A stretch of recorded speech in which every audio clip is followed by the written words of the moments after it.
It's just slow. Yes. They'll get it done one of the days. Can we disconnect from your Wi-Fi?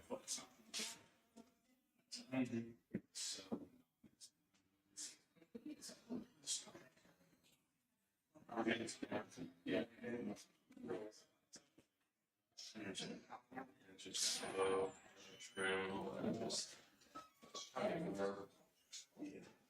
Seems like I want to do personally, you know, you're doing one thing and that makes it work, can't do the other. Yeah, that's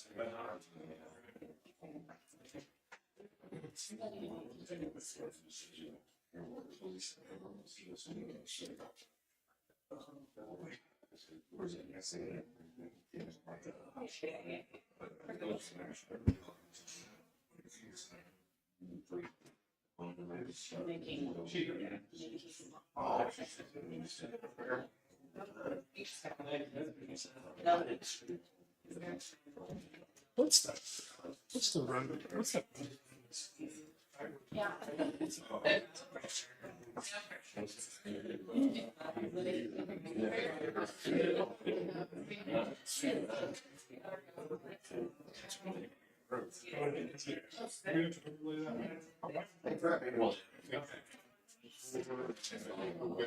I'm not getting there.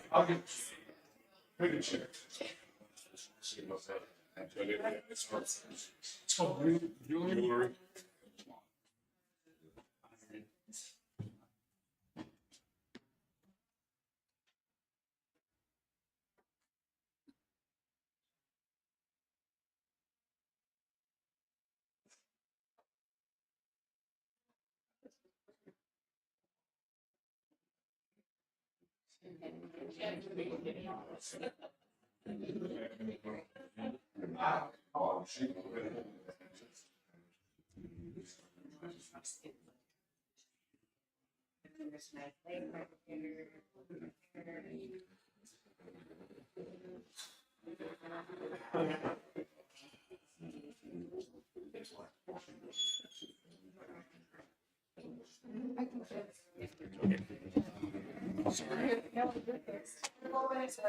All right, thank you.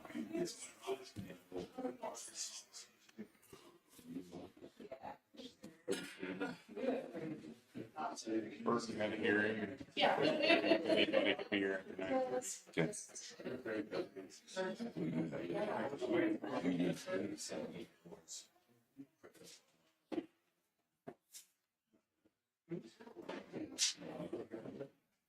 Good morning, everyone. Pledge of allegiance. I pledge allegiance to the flag of the United States of America and to the republic for which it stands, one nation, under God, indivisible, with liberty and justice for all. Heavenly Father, we come here today asking you to watch over this meeting of our commissioners. Be with all our residents of the county and all our employees as they go about their duties throughout the week. In Jesus' name, amen.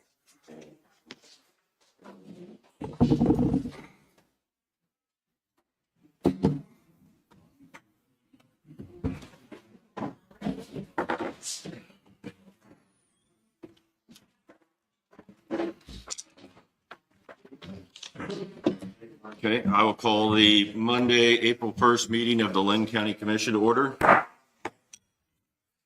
Are there any additions or corrections on the minutes?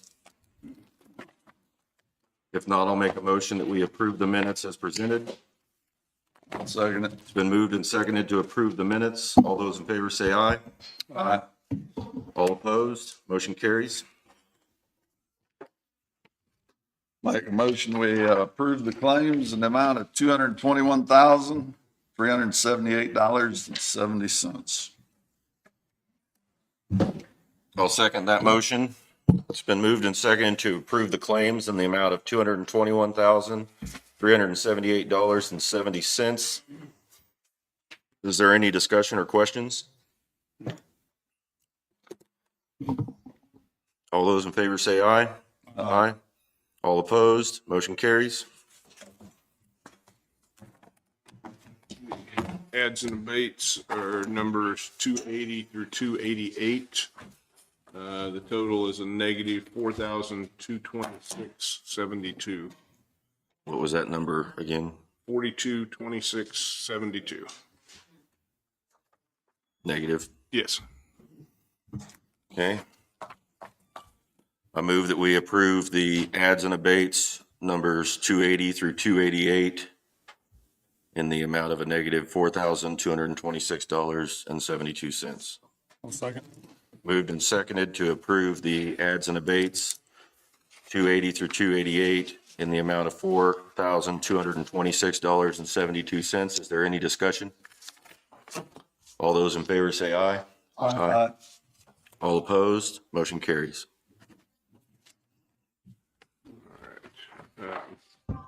I don't know if you guys saw the email or not from Randy. He's not feeling well and ain't gonna be Okay. here, but he did send his report. Okay.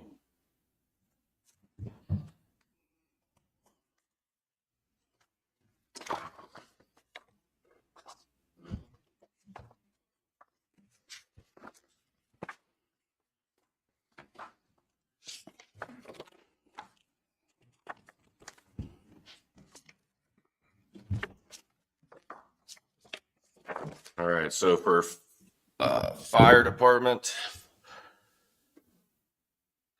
we had total calls of 11, 6 fires, 1 good intent call, 1 false alarm call, and 3 other. Year to date, we have 158 total calls.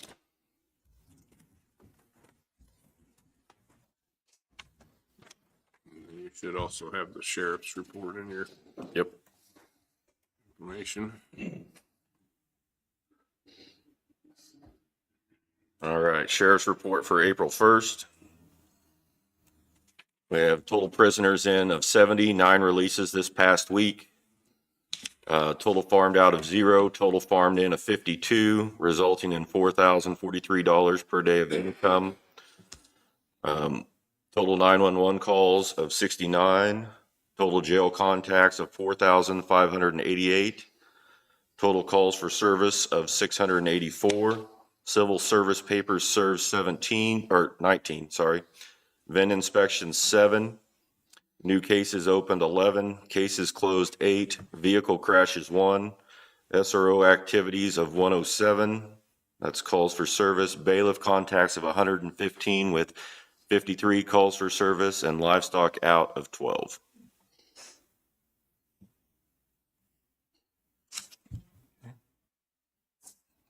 AMR, Don?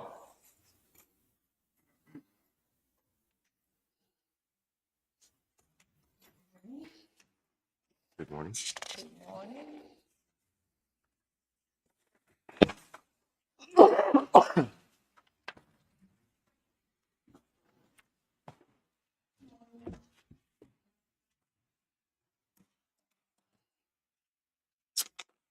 Don Brooks with AMR, date report, beginning of March. Blue Mountain had 2 calls, 1 transport. Centerville had 7 calls, 3 transports. Racine had 32 calls, 9 transports. Linn Valley had 8 calls, 5 transports. Mountain City had 25 calls and 16 transports. Parker had 5 calls, 3 transports. Pleasanton had 31 calls, 16 transports. Prescott had 2 calls, 2 transports, for a total of 112 calls and 25 transports, and 5 transports by helicopter. Our flight program director, Tony Burboyne, is here. He's in the parking lot. They just had a bird strike, and so he's on a phone call. He wants to finish that, and then he can answer any questions you have about any flights that you have questions on. Okay, Thank you. thank you.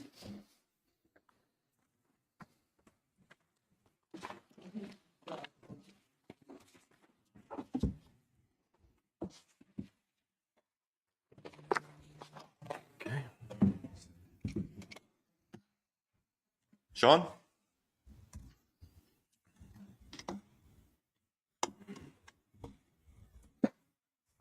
Sean, will you turn that microphone on? Oh, you did. Okay.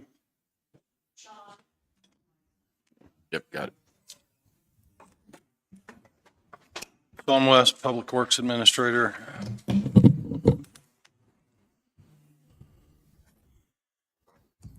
You should have received the February cost task summary.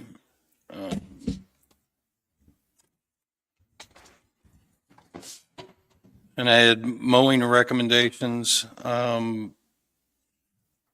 for Scarecrow for this season for $19,950. It would need approved in a contract.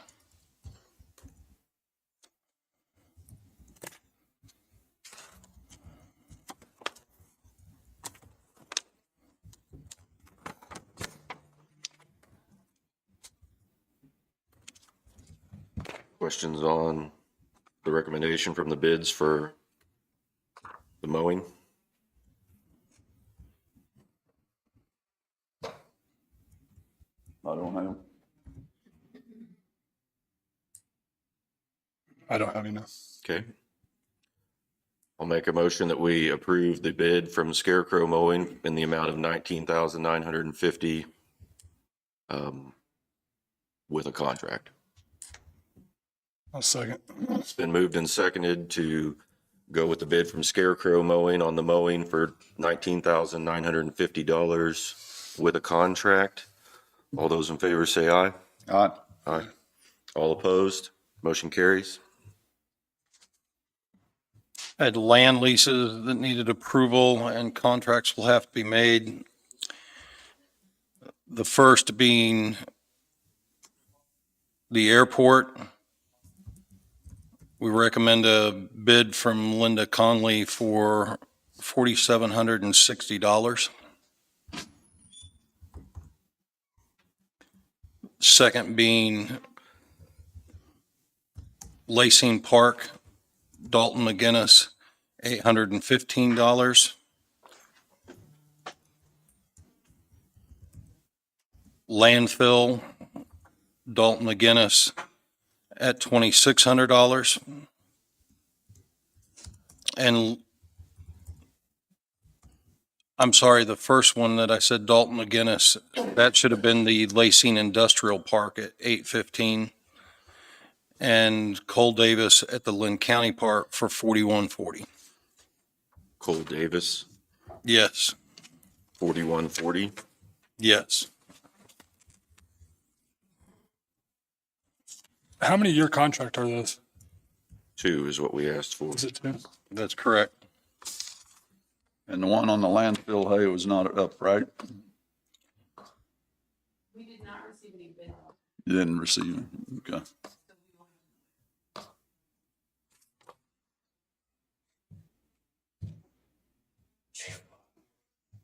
Other questions?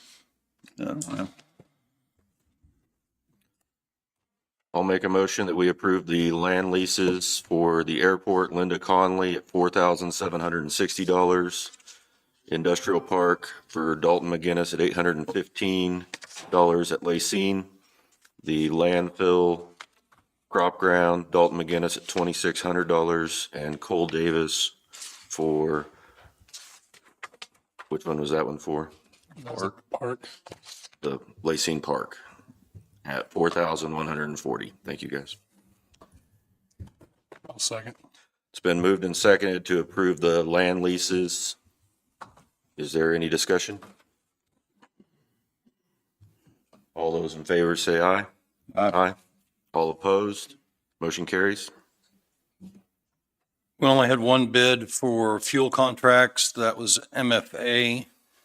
That needs approved and a contract signed. It was diesel at $3.1691, clear diesel at $3.1656, unleaded $2.7635.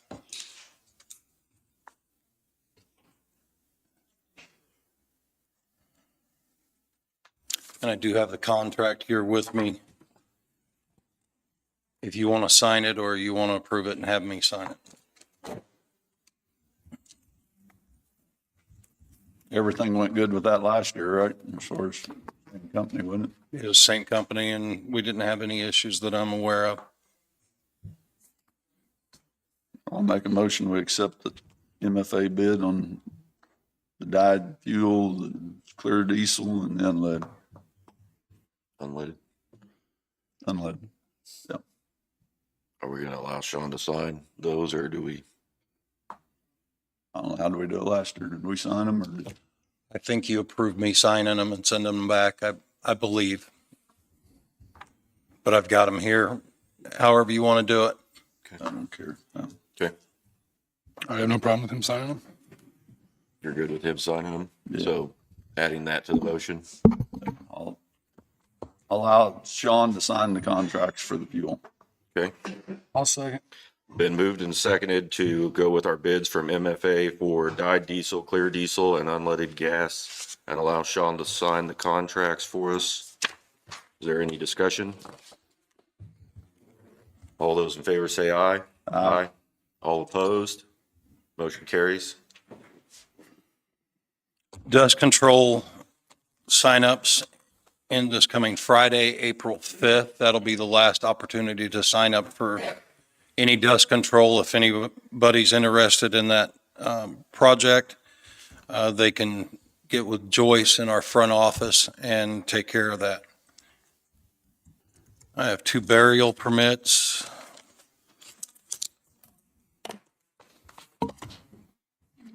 The first being BP 2024-04, Lisa Rogers, south of 750 Road. This is a natural gas utility.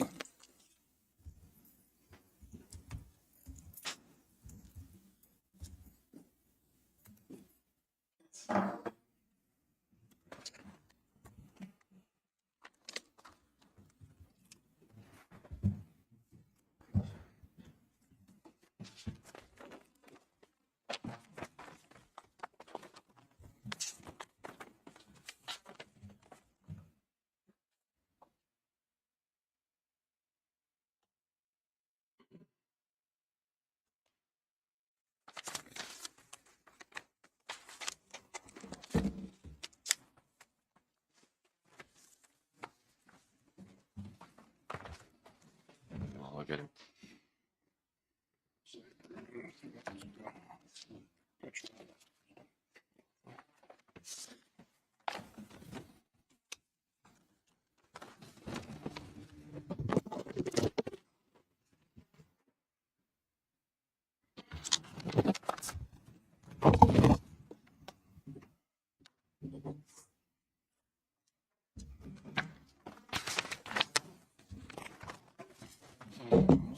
Question?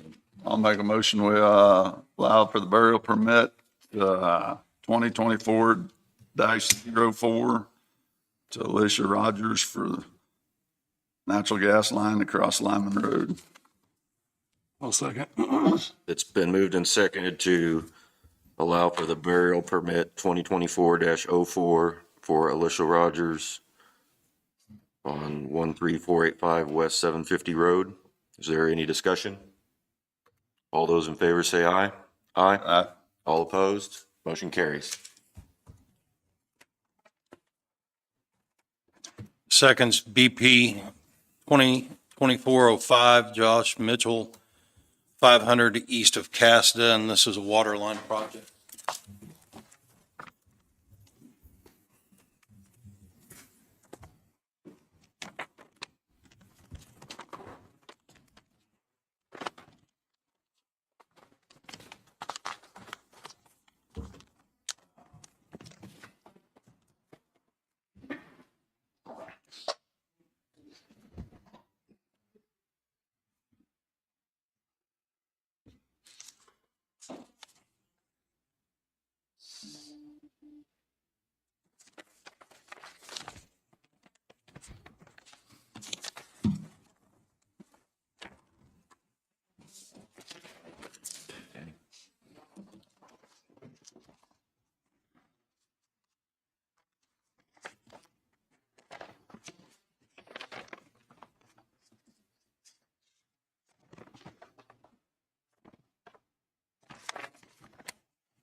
I'll make a motion that we approve permit number BP 2024-05 for a burial permit for Josh Mitchell.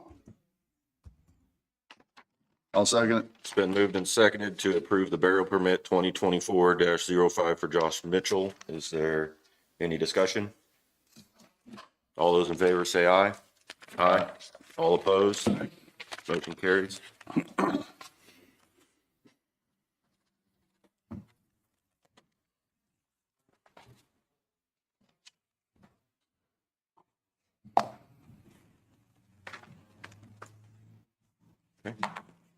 I need to sign those too.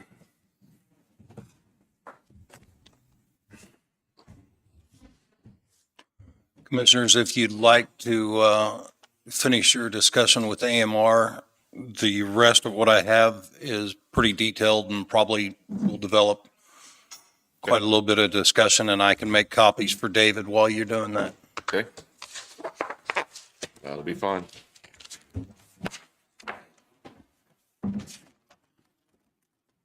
Tony? Thank you, Commissioner. Sorry about that. You're fine. Ironically, we had a bird strike responding to Linn County this weekend, and it kind of tore up one of my aircraft down in Chanute. So we're managing that right now. We've got a new aircraft in Chanute. Working with AMR, our early response system seems to be working really well. We feel like we have good visibility on the flight volume down here. I was just talking to Don about ground and air membership. That's an opportunity for your constituents and the population down here to reduce any chance of overbilling or billing on the ground or air side. Something that we can discuss a little bit more, with the amount of activity that's going on. Currently, Hellstar 1 in Kansas City, that aircraft responds primarily in the Kansas City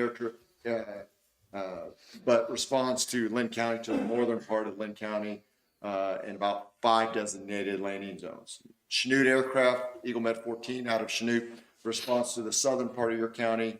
That's probably my busiest aircraft. Being in that community-based rural model, it sees a significant amount of volume.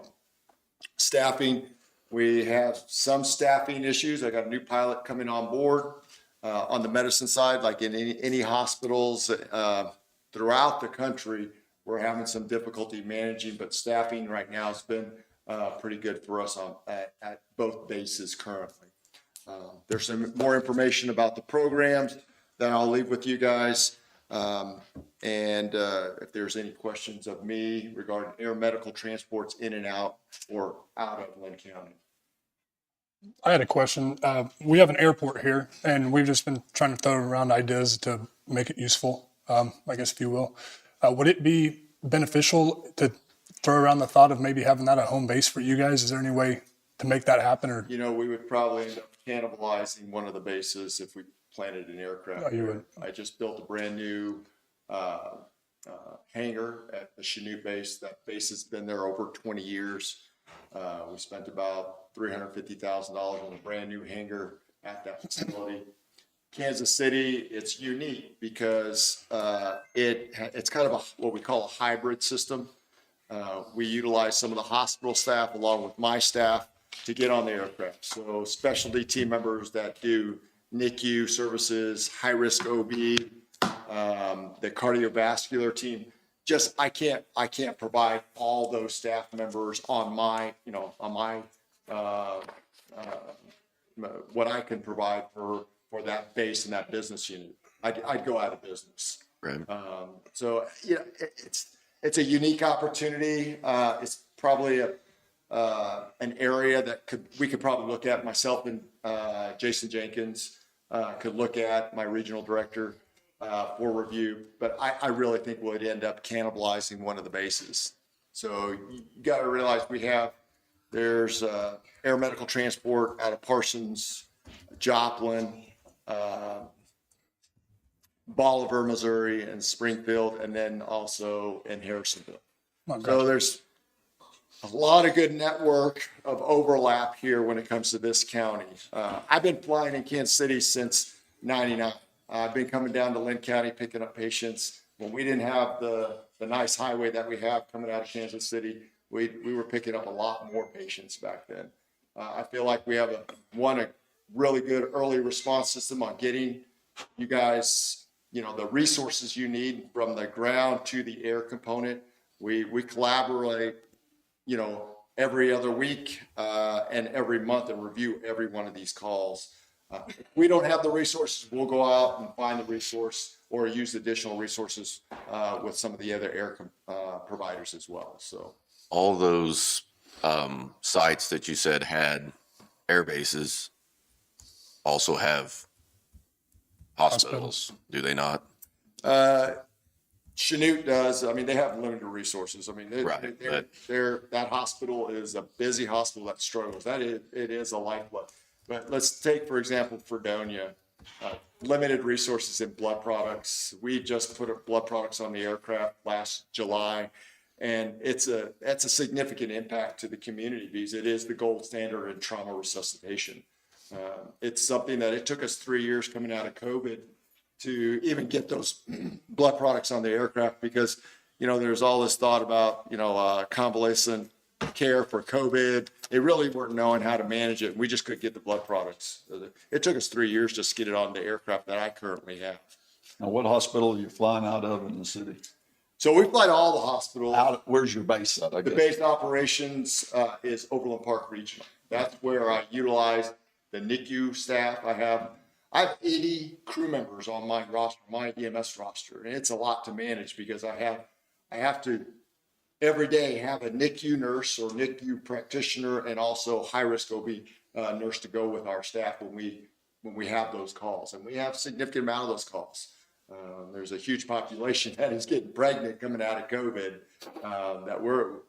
I do about 16% is NICU care that I provide in Kansas City. About 18% of my care is high-risk OB, and then about 18 to 20% is scene response. And of those, most of those are medical, really. A lot of our traumas are being shipped pretty quickly to the city or to these other rural hospitals, and then we go there to pick them up. So about 65% of my calls are inter-facilities where we're going to hospitals. So.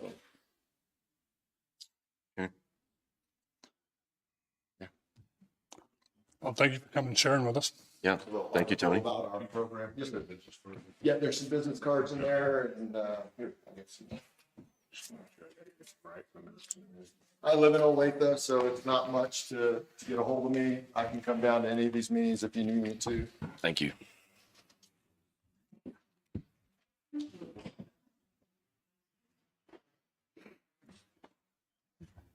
Appreciate you coming down today. Thank you, sir. Okay. Next on the agenda, we have Amanda Snyder from the Health Department.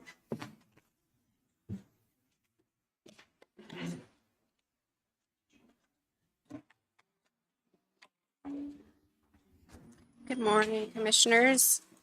Amanda Snyder, Linn County Health Department. Just a few updates for you really quick. For the month of March, we served 392 clients. In addition, all of the Jayhawk Elementary students. For outreach activities, we sent out an every door direct mailer. We held a safe sitter class. We had 7 students who attended that class. We thought it went really well. We actually got a really nice thank you card from one of the parents. So that was nice to receive. Our nurses attended the Jayhawk Linn High School. It was the middle school, high school health fair where they had exhibits, or we provided exhibits on vaping and the effects of energy drinks. We partnered with the KDHE Mobile Lab and provided education to all of the Jayhawk Elementary students. They went over topics such as infection prevention, sickness prevention, watersheds, DNA extraction, and mosquitoes. Danielle attended the Public Health Governors Conference this month, and then Danielle and I attended the Public Health Emergency Preparedness Summit. As far as upcoming events, this week is National Public Health Week. April 15th, we will help with kindergarten route up to schedule physicals and immunizations. We have a de-stress event at the Health Department on April 19th from 11 to 4 p.m., which will go over, we have somebody coming in to talk about stretching and breathing techniques, chair massages. SEK Mental Health will be talking about relaxation techniques, self-care, and mental health. And we will also have therapy animals there. This is something that's open to the public. April 22nd is the Jayhawk Linn Staff Health Fair, where our nurses will be doing biometric lab draws in the morning. And then they'll have a table in the afternoon to highlight all of our services. Our community shower and kids, or community baby shower and kids fair is April 26th from 5 to 7 p.m. at the First Baptist Church.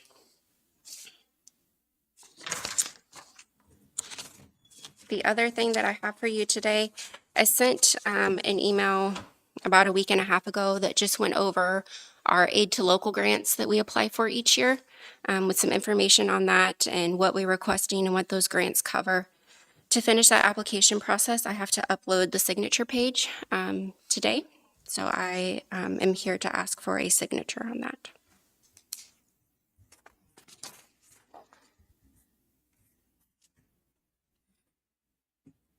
Can you just give a brief overview of those grants? Sure. Yep. So those grants include the maternal and child health grant, which we are requesting. We're requesting $28,652.33. Historically, the state gives us somewhere between $12,000 and $14,000. This grant covers salaries, benefits, advertising of our programs, educational items, such as exhibits that we're able to bring to different events, guest speakers, initiatives for the Becoming a Mom program, as well as funds for the community baby shower and kids fair. We have our IAP grant, which is the Immunization Action Plan. This covers salaries and benefits for our nurses who are administering our immunizations. Our FEP grant, this is Public Health Emergency Preparedness. This covers salaries and benefits for myself and Danielle, as well as training materials and maintenance of our emergency equipment. And then the state formula grant, which goes or covers salaries and benefits for several of us at the health department. And the total of that was $62,123.33. Yes, that's what we're requesting. Probably not the exact dollar that we'll get, but Okay. yeah, that's our request. Questions for Amanda about the state grants? No women. Okay. I'll make a motion that we sign the grant page for the State of Kansas Department of Health and Environment grants from June 1st, 2024 to June 30th, 2025 for a total amount of $62,123.33. I'll second. Been moved and seconded to approve the signature for the grant application. Is there any discussion? All those in favor say aye. Aye. All opposed? Motion carries.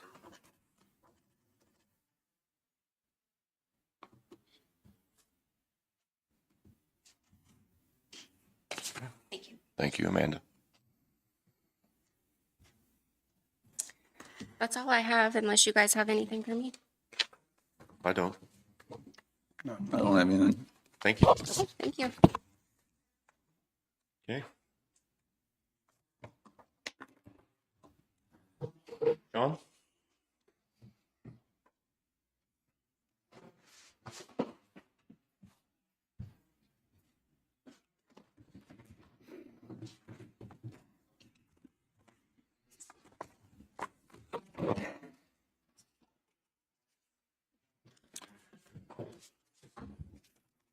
Had a bid for culverts that we'd like to approve from J and J Drainage for $17,827.50.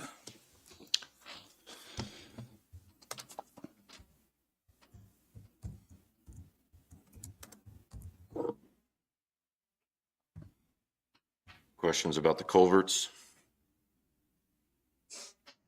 I don't have any. I don't have any either. This is stuff that you brought to us last week, but you That guys we know. opened, yeah. I'm good with it. Okay. I am too. I'll make a motion that we accept the bid for culverts from J&J Drainage in the amount of $17,827.50.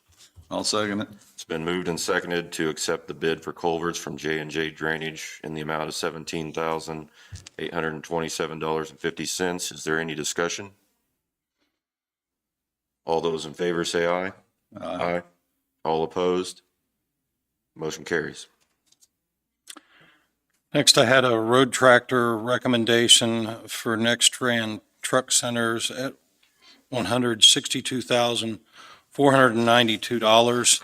And I've got the foremans here if you have any questions for them on, we went through the bids together with the warranties and the costs and made that recommendation. And if you have any questions of them on the vehicle or the usage, they're here to answer any questions for you.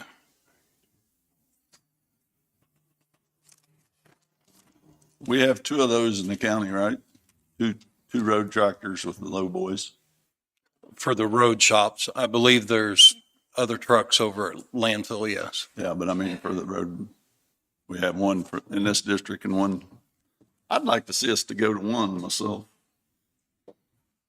One big shop? Me too. Well, you mentioned that, you talked that, but I'd like to go to one road tractor myself because it's not like we're hauling equipment every day. You know, and if we could schedule our time. Okay. You guys want to speak on that? How would that impact your operations? It would drastically reduce what we can do. With the new 313s, the excavators, we're hauling equipment as often as we can haul it out.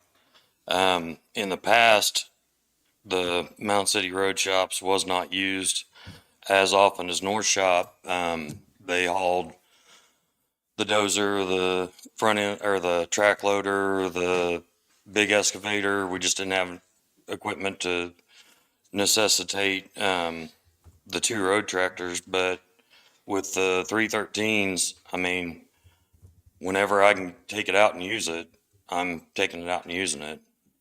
So, I'm not saying in using it, I'm saying when we're hauling it in and out. Right, One tractor could use, we could use one tractor in the county. well, if we do that, then we're going to be looking at downtime, waiting on transportation, or scheduling work that we could be doing today for next week because North Shop has the tractor. It's going to be a logistical nightmare. And if our road tractor goes down, then we're not hauling anything.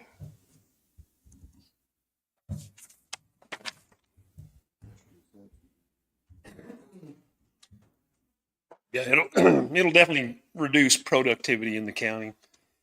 We're short drivers anyways as it comes to it. So our CDL program only allows our drivers to get a Class B. You need a Class A without any restrictions to drive the road tractor that we have and that Denny has. So if we just go down to one, Denny's got 3 or 4 drivers that are Class A with no restrictions. All of my guys have a Class A. One of them has a restriction. And we do that, then it just takes one guy from his operations as a blade hand, dump truck driver, whatever we've got him in, and it takes that area and reduces the productivity in that area. So as far as that, when we send a guy out, like between Denny and I, it'll just take one guy with the tractor, with the excavator, go out, send them out, do their job for whatever it is on that period of time, and the truck stays there. So when it comes down, like when Denny's truck is broke down, that takes Mark from me for a day or two where he could be out blading or running the excavator or doing whatever. Now we've just taken that and we've lost that area of productivity. So if we do that, if we go down to one, Jim, then we need one driver. That's going to be his job. And then we can just take that guy and do him with whatever, sharing between the shops or out doing different projects. So there is pros and cons to it. I do see that. but I also see that we're going to reduce the project's productivity wherever we're at. Well, I just said there's a lot of money sitting there in trucks and low boys that we don't utilize a lot in the year's time. Right, and I totally see that. Like, there's times that the truck doesn't get used. Like today, our truck's out, moving trees out of a river. We got the excavator out, clearing a log jam out. And then we've got a lot of deadhead road time back and forth between the shops, moving equipment back and forth. And so that's just extra wear on the truck, which in my eyes isn't a big deal, but it is also. And then hot seat in a truck, you know, you get a new driver in there. There are complications with that. Somebody that isn't experienced as that, then we do run into a little bit of maintenance issues on that end of it. There is pros and cons on going to one truck or just keeping both trucks in the county, one on the north, one on the south. And there is times that I foresee in the future that we will use both trucks a lot more than what we're using now as we get more members of our staffs hired on and get our crews built back up where they need to be. Then we'll be able to do a lot more as far as the projects that need to be done in the county.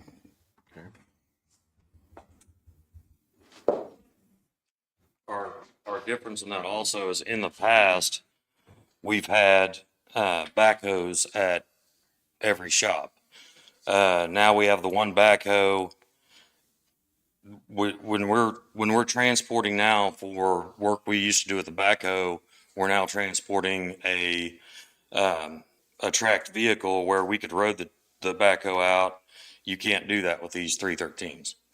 I mean, they are handier to do some of the work we're doing, but you can't drive that out to a job at 3.5 miles an hour.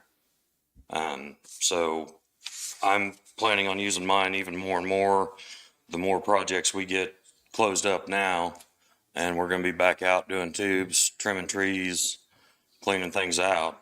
So I don't see where we're going to be effective with one road tractor, but I do see that the perception is reality on when they're sitting. Currently, we do have 2 road tractors and the one in the south shop that we're talking about replacing. As Jesse pointed out, we're training our CDL drivers as B drivers. That's the bare minimum that we have for a standard in the shops. One of the reasons we're not training them on the B to A license is that the trucks we have are not suited for testing with the state. We've got a big floor issue on the driver's floor of the truck that we're talking about replacing. And as Denny and I looked at this, although this price is quite healthy from our special equipment budget, we discussed the length of the time that the tractor that we have, I'm trying to remember the year on it. It's 30 years old. So, you know, if you divide that over the lifespan of the piece of equipment, it tends to bring it more into perspective. Which one we just buy 3 or 4 years ago? And it's running?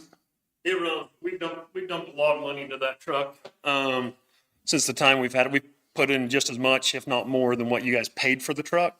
It still does have issues. We're constantly working on it, taking care of the small maintenance things on it just to keep it running. It does run. It does work. The only downfall with that truck is it is super long. So if you have someone who doesn't understand a long frame on a truck, and with as long as our trailer is, you'll take out signs and culverts and whatnot on it. So but it does run. We do use it.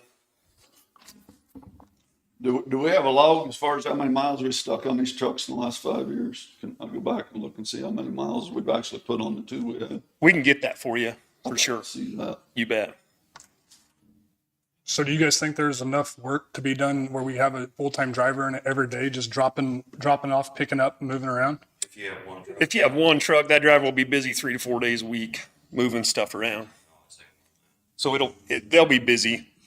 But then there's the time frame of waiting on to move stuff. So it is a scheduling thing as far as getting equipment where it needs to be and guys where they need to be on that time. One thing we also did look into, our mechanic up there is getting a hub odometer for our trailers, so we can put the mileage in on those trailers also. So that's something we've looked into. So this truck's not just pulling just the low boy? Well, our truck's always hooked up to the low boy, but from what I understand, if they don't put in the trailer with the truck when we log in our daily deal, then we're not showing that trailer's getting used for X amount of miles. So I talked to our mechanic to just find a hub odometer that we could put on the trailers so that we can have the driver log the miles of the truck and the miles of the trailer that's being pulled. So if we ever have to swap it, we're still keeping track of what we're using that trailer for and how many miles we're using it. So you have more than one trailer to pull with that truck? No, we just have one for that truck. But let's say if our truck breaks down and his trailer, we can swap trailers. We know that we're using that piece of equipment, that it's not just being set there. Same thing with our little dovetail trailers we pull behind the dump trucks. Denny needs to borrow mine. His driver can log in and put the hub odometer miles on with that truck. So it just makes it so we know it's being used. We're keeping track of it, know where it's at, so forth in the future.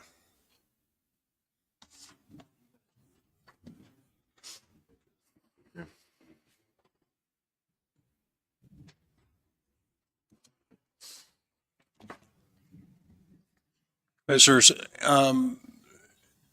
if we approve the purchase of this tractor, which the South Shop tractor is desperately needing replaced, if we approve the purchase of this piece of equipment, at this point, it wouldn't change anything until the truck that Jesse has needs replaced, or we finished the discussion that Commissioner McCullough brought up about the shops and made further decisions. But I would encourage you, whatever decision we made today, to go ahead and make a purchase on this tractor. It would make a large difference, not only in the operations of the South Shop, but also in the opportunities we would have in the near future to train CDL drivers and get some more A drivers back in the program and allow us to work on that in the future. Well, I don't see this truck or the one we got. Why don't we train the ones with the truck we have at Lacine? I mean, if that's what we're doing, just because it's a new truck, we can train them with the Lacine truck, right? The Lacine trucks, as Jesse said, has had quite a few issues. There's been some downtime, and my understanding is the 10th gear, that there have been some issues with that vehicle that would prohibit trying to properly train somebody or test with it. Or we would have made efforts to try to train with that truck. If that's something you want to keep, is that truck, I'd recommend we find a shorter trailer to train them in. Trying to train a CDL driver, a new driver with a 53-foot low boy and a tractor as long as ours. There is some handicaps there trying to do that. I mean, that's something we could take our truck and put a spindle hitch on the back of it and run one of them bobtails behind it. But you got to remember, someone climbing in one for the first time, that's a new experience for someone.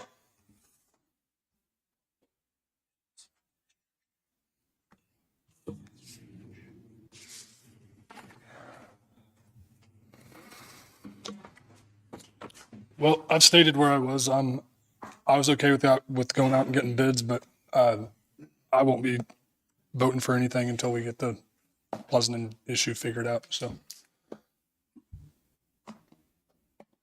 That's where I'm at too. So.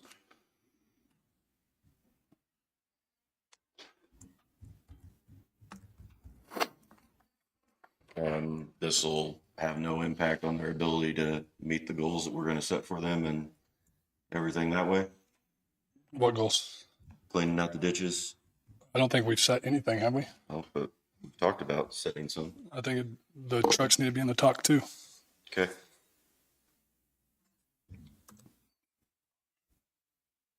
How good is that bid for, or how long?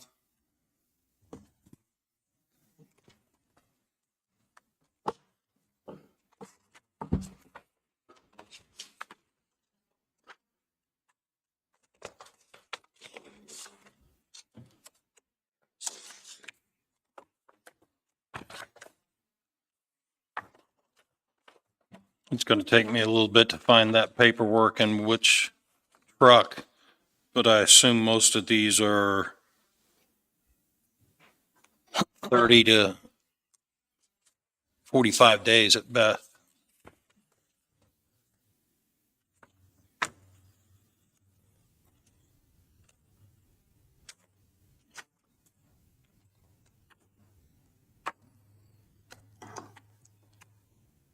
And again, I'm probably going to have to take some time to find that in the, March 27th.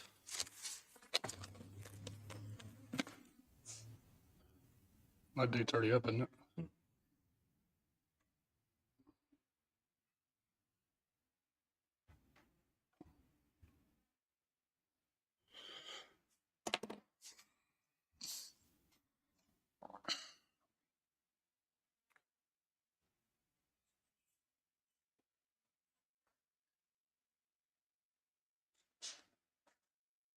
That's the only date I see.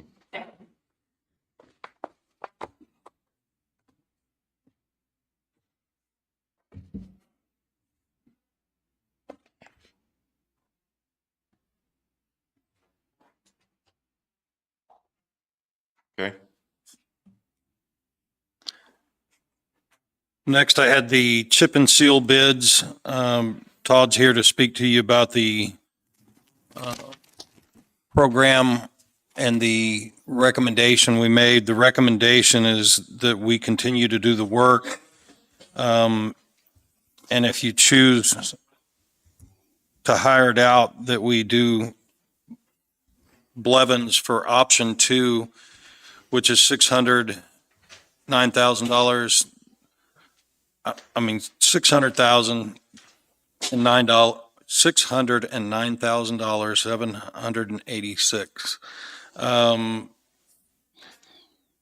There's some reasons for not wanting to bid it out, and the biggest is the cost difference and the total project cost. I believe Todd will be able to speak to it.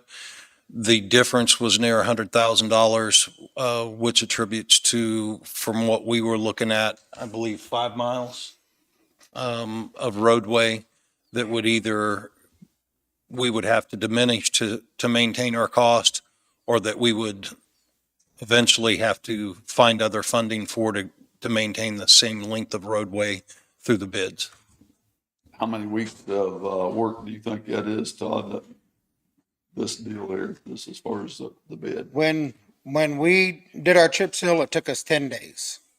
I did it over the course of a month, but I didn't run Mondays or Fridays because the problem that we have sometimes, you get employees that want to take a 3-day weekend, or you get some that just get the Monday flu.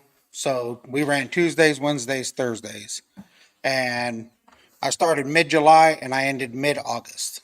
And according to my records, I ran for a total of 10 days. If we go with a bid for another company to do it, that would be us paying $10,000 a day extra just for them to be able to go do it. We don't have that in our budget to spend another $100,000, so we're already at a point where we are 10 years out on our rotation on chip seal.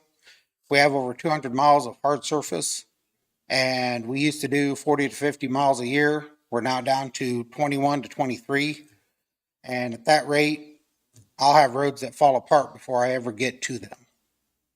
And if we increase by another 100,000, we're going to go down even more, which is going to put the rotation out even further.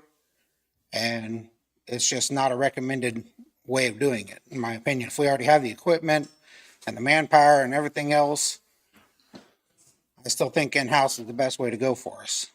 I don't feel like we do. What we're hearing, or what I'm hearing anyway, is how long it takes us in the summertime, because the road chip and seal, the guys are away from the roads, grading and cleaning ditches. Yeah, for 10 And days. you're telling me, well, that's all you guys are saying, it's 10 days? That's what we're pulling guys off their machines for them. Well, that's not the way I understand it, is what I'm being told, but I guess. It used to be when John Byington was the asphalt foreman, we ran from May until almost October. We ran constantly. And I've reduced the patching down to almost a skeleton crew to try to keep blade guys in their blades. I try to rotate out dump truck drivers. I'd rather take dump truck drivers than blade guys because a dump truck driver and a blade guy can be interchangeable if it's a blade operator. A motor grader operator can go and run a dump truck to haul his own rock if necessary. So when it comes to chip seal, I run a 13-man crew. When it comes to patching, I'm running about a 6 to 7-man crew. And that's mostly dump trucks. I try to leave the grader operators in their blades as much because being one myself for all the years, I know the headache of being gone for 2.5 months from my area, not touching it, and coming back to 4-foot tall grass in the middle of my road or in my windrows. So that's why I try not to do it that way.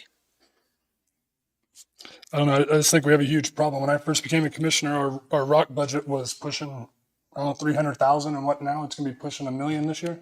Well, and the thing is, when we used to do it back when John was still here, chips were $8, $9 a ton. The cheapest I can find them right now is $13 a ton, and that's in Mound City. If you go up to Ham, it's almost $23 a ton.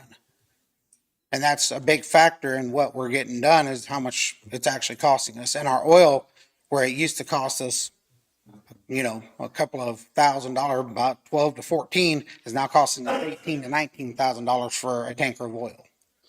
So what did you have budgeted for your chip and seal this year?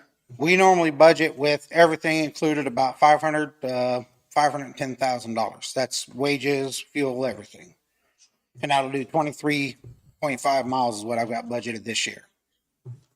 We went out for bid for the 23.5 for 100 or 609. Yeah. And the thing is there's other fees, if you read in it, they can change that on us because of fuel surge. They can change that if they have any kind of change in price. They can just change it on us is what they're trying to say. And that was all of them because the market fluctuates on us. Where I was, we can hold them accountable for their work that they do by holding a retainer. You can, but what are you going to ask them to go off of? Because if our roads are the way they are now, what guarantee are you wanting from them? That they're going to stick? Good workmanship. I mean, whatever their warranty says. What I'm asking, what is good workmanship? Because if you want to go off of that, you can go to Lacine area and look at what we did just last year, and every bit of our chip seal looks great still. I'm not taking anything away from you guys about what kind of quality work you do at all.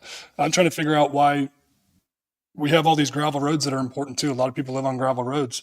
Our gravel roads, we don't maintain them. I'm a restoration guy. I mean, it's like putting paint on a rotted wall. I don't understand why we do it. The ditches, we're sitting here talking about trying to start a ditching crew and try to figure all that out, set goals, but we're just continue going back to doing exactly what we've been doing. And I just don't feel like it's working. I feel like there's a better way. Do I know the way? No, I have no idea because I don't really know what you guys do every day. I mean, you're the professional in it, not me. I just think there's an opportunity for somebody else to do the chip and seal. We can keep people in our graders. We can, start working on the gravel roads, keep our rock budget down. That was my thought. I just thought we was taking away more than 10 days out of the summer. That's where I felt. Well, and that's the thing. We used to back in the previous time, but with the budget being the way it is and everything else, I can run 2 to 3 tankers a day, and I'm generally getting done with the chip seal pretty quick. Because if I run a tanker, it's usually gets 1.1 to 1.2 miles of road done. One tanker does. So if I'm running 23, I'm getting done pretty good. The only thing that ever affects us is weather. If we have a rain day or if we have something along those lines, that affects what we can do for chip seal. But 9 times out of 10 in July to August, it's pretty dry. It's really good and hot. Chips stick real well.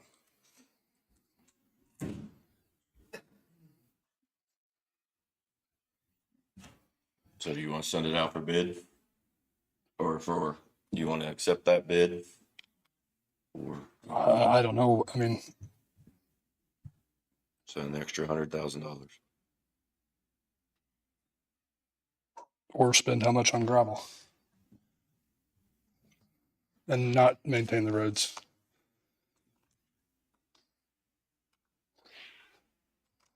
How do you guys feel about the gravel roads? Right now, we're trying to work the gravel as best we can. From what I see, what we need is to recrown our roads. Majority of the reason that our roads are going bad on us is because it's been neglected for decades. You want the ditches cleaned out. If the water's not getting off the road to the ditch doesn't matter. No, exactly. I you have mean, to start at the but very we top gotta and start, build we gotta the start roads. in the middle of the road and recrown our roads, get that water to the edge of the road, get it to the ditch, gets the ditch to run out. It's not an easy process. It didn't happen this way overnight. It's not gonna get fixed overnight. We're trying to run them without blowing our rock budget out, because by the time we get our roads fixed and we start getting crowns back on them, we'll have to rock them at the end of the year. So I'm trying to do what I can with as little rock as I can and get these crowns built back up. But again, if we can't get the water out of the center of the road, the water on the sides of the road is not going to matter at all. But and then that's exactly what I'm saying. We got to start somewhere. And that's where we're starting, is trying to put crowns I back think you on guys are roads. taking it personal. This ain't. No, I'm not. personal I'm for you guys just, at all. Like, I'm this is- explaining to you what we're doing. I'm the one that gets the phone calls every day. I get that. I screenshot them. I send them to you guys. I'm the one that gets chewed out. Being in the situation that people believe we're in over in Pleasanton, it's even worse for me. I feel like Well, So- we've got new operators, I'm not taking anything away from any of you. We're guys. getting You guys them- do an we're amazing getting them job, so trained. don't take it personal. and my plan is we're starting to try to put crowns back on roads. Once we get that done, we get the crowns established, get the water off of them, then we can work from there. But again, the roads didn't get this way overnight. They're Well, not we're- going I to mean, get fixed I overnight. guess where do you start? Because do we? He's saying he starts with the crowns. We've understand. been out and tried to look at the worst roads in each blade operator's area. Do you tell an operator to do so many crowning miles a week, or how do you? What do you? Who's telling the operators to crown it? Are they getting that message that they're actually working on the crown? Yeah, we're working to build the crowns back up. It's not as simple as say crown this mile of road. Some areas we can start building the crown back up 2-3 miles at a time. Some are bad enough that it's going to take us 2 or 3 days to get it built back up, because we're not shutting down traffic on these roads either. So any traffic that's coming through there is also hindering what we're trying to do. It'd be awesome if we could shut every road down, rebuild it, and move on, but that's not reality. What we're trying to do is a little bit at a time, re-roll those crowns up, get them packed back in. There's not a whole lot we can do with dry gravel, dry dust. We need a little bit of moisture in it to pack it back in and rebuild everything. That's why my thought was to do a section at a time, a mile section or whatever. And then we neglect the roads around it. Well, I'd be okay with that. We've got but I 80 can tell miles. them- We've got 80 miles to maintain, and you Well, I'll can't. tell you what, I can tell you, and I can take you in the truck, and we'll get in the truck right now and go show you. And there's ditches in the flipping road that deep that hadn't been graded since the last rain. And how long has it been since it rained? I can go show it to you if you'd like. Okay. There's places, and I drive a lot of gravel roads that we're not touching. On Montgomery, there are, and You guessed it, right? And I'm- Go to the south. I'm down a blade operator right now, and I've had my blade operators trying to stretch out and get those done Well, why do we have roads that we're not blading then, I guess is my question. because I don't have a blade operator. And That long? That we can't switch a blade operator around from place to place? I've been having my blade operators stretch into that area. Well, I haven't got there, so I know that because I've driven it just this last week. Oh, we can get out there and get it fixed today. Okay.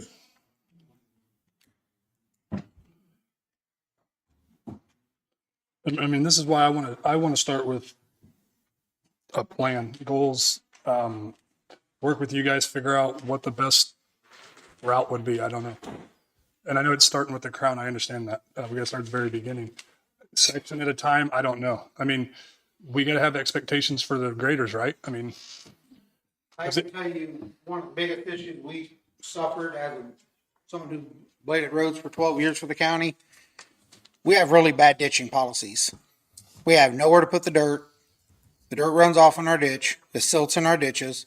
If we put it up on the back slope, it comes right back into the ditch no matter how much you pack it. And we can't haul it off because the problem we have there is you're tying up multiple trucks, multiple blades, loader. It gets very expensive to try to haul that off. If we put it in the road, build the road up with that, the next issue we have is how much rock do we haul per mile to build that up? I understand that, Todd, but there's a lot of landowners here, and I mean, there's been a lot of ditches in the southwest corner of this county cleaned out that landowners took the dirt.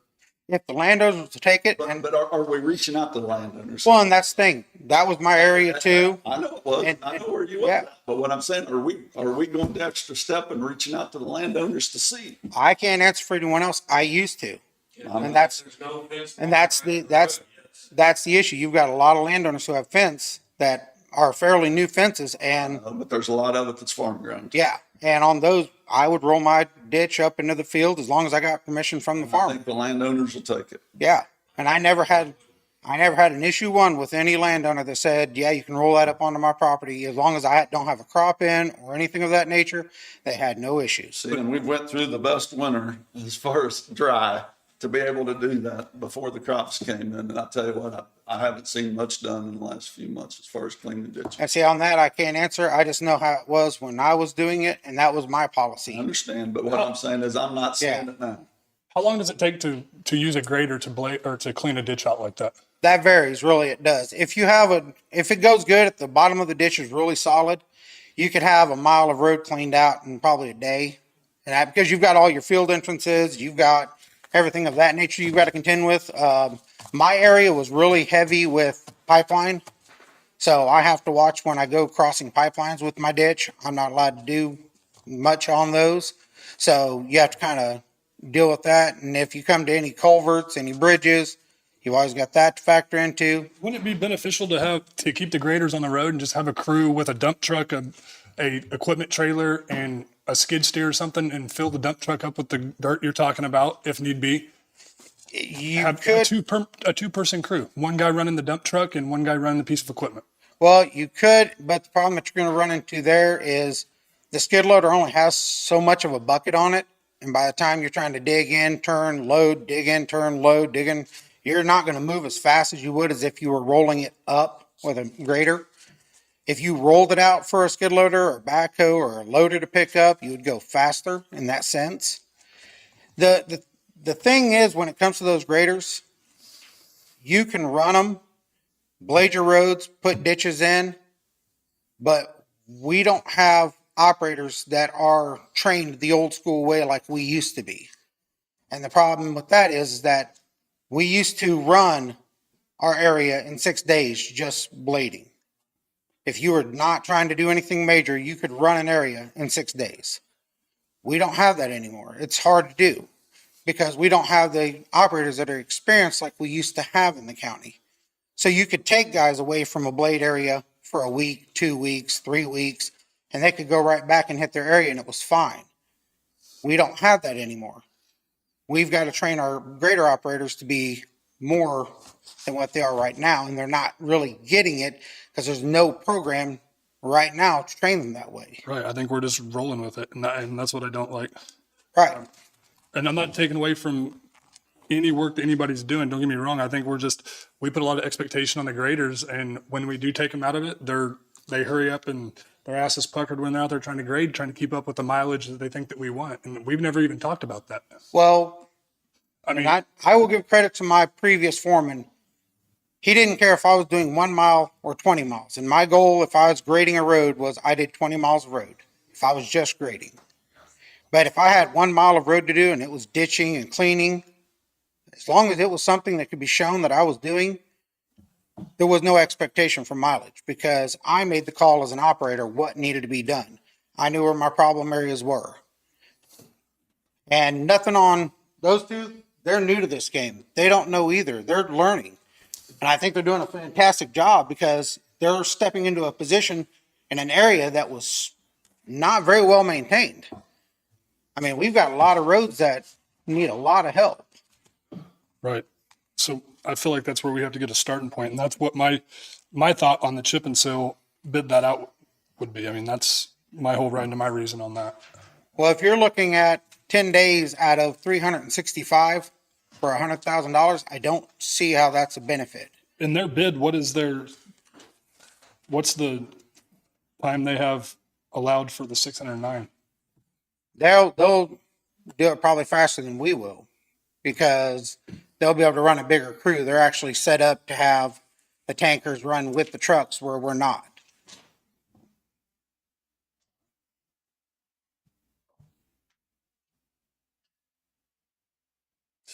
So you think you can get to it 2 miles a day with your crew is what you're saying? I do 2 miles a day. If I'm on a nice long stretch, I do 3 miles a day.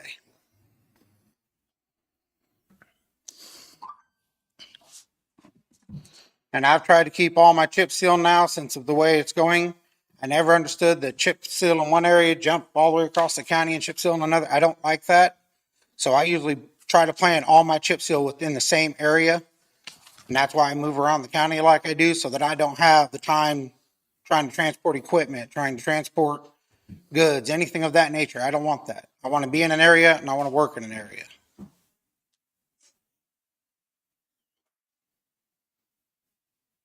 So I mean, you truly don't believe it'd be beneficial to hire this out and try to focus on a plan to restore these roads and get moving? In my opinion, no.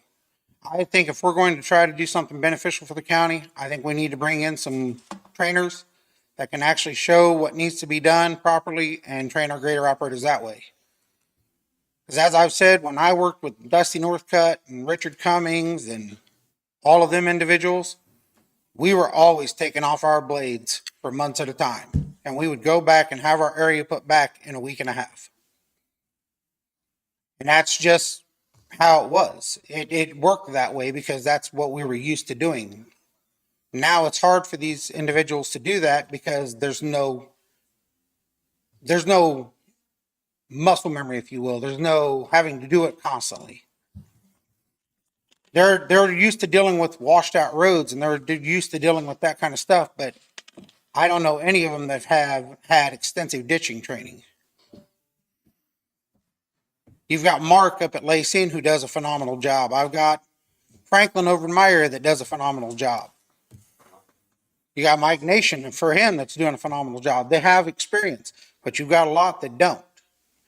And the problem is if you take those grader operators away from their area to go get trained, which usually takes a week or two of extensive everyday training, then that's a week or two they're not going to be on the roads. Yeah, but I mean, any way we look at it, there's going to be an excuse of why we shouldn't do something. We just got to come up with a plan. I feel like we don't have one. I feel like we're just rolling with it. I don't know. Maybe it is the best way. I don't know, but I just feel like that we have no expectations. We have no goals, and We are not just rolling with the way things are. okay, well, It's changing the past mentality of what was before. And that's what's been tough for me coming into this position. You've got the past mentality of this is what you will do every day. This is what you accomplish every day. And because of that, there's roads that get neglected. Like Jim says, when I come, I ask all my guys, why is the grass 2-3 inches high? Well, we're supposed to get 7 to 10 miles a day. Why? Well, that's what we're told. Nah, if it takes you all day to get a mile of road done, take all day to get a mile of road done. If you have to roll it out in the road, we come clean it up, we'll come clean it up. So each one of my blade operators, I've given them the goal, pick a mile of road. We'll call it in, we'll get it located, let's ditch it, get that done. Go to the next area, do another mile of road, ditch it, clean it, move to the next one. So getting rid of the past mentality is tough. And I'll agree with you, Danny, there is no plan. What's the point of it? You got to get rid of the past mentality and train them that, hey, there is a different way to do things. We've got 3 experienced blade operators in the county. I take Mark with me. We take one of our inexperienced blade hands. Okay, this is the way we're going to do it. Mark, get in your blade, show them how it's done. Okay, we spend 2 days doing that. Mark, go back to your area and blade. Now I've taken this blade operator. Let's work on this. And I pick roads that we don't have to deal with any utilities, so we don't have to repair them. That's the way I'm working it. So if we can get that done, get these blade operators confident to go in, ditch, crown, put the road back, we're winning. Yes, it may take an extra day or 2 here and there, but it's worth it. So just so you know, that's what we're doing in my area. Just like you're talking about the utility companies, and then here we are letting QuickCom go right down our road. Right. With a line, and that's all that's going to do is create you guys trouble down the road. They say, well, if you tear it up, they're going to give us a release on it, but it does not help us. It doesn't help us at all. And that's why I've taken these blade operators and I find a road that there is no utilities down on. No water line, phone line, power line, nothing. Take them down there, let them tear it up. We can put it back. Dirt you can take out and put back, you can repair. And that's the best thing for a blade operator. I personally don't think we're reaching out enough to our landowners. So I've had a lot of landowners up there reach out and say, hey, what are you doing with that dirt? Do you want it? You bet. And so I've been reaching out to these landowners up there. Hey, we're going to be in here replacing culverts. Hey, while you're there, I'm going to be tearing a fence out. Cool. We're going to come ditch that. Can I roll it back on you? You bet. So everybody's been really good to work with. And there's lots of people that do want the dirt, even people that, hey, I'm building a pond. We just come dump it on my ground. You bet. No problem. We have a lot of places for the dirt. There's a lot of places for the dirt. So that's really not an issue, is getting rid of the dirt. We can get rid of it anywhere. So. Okay.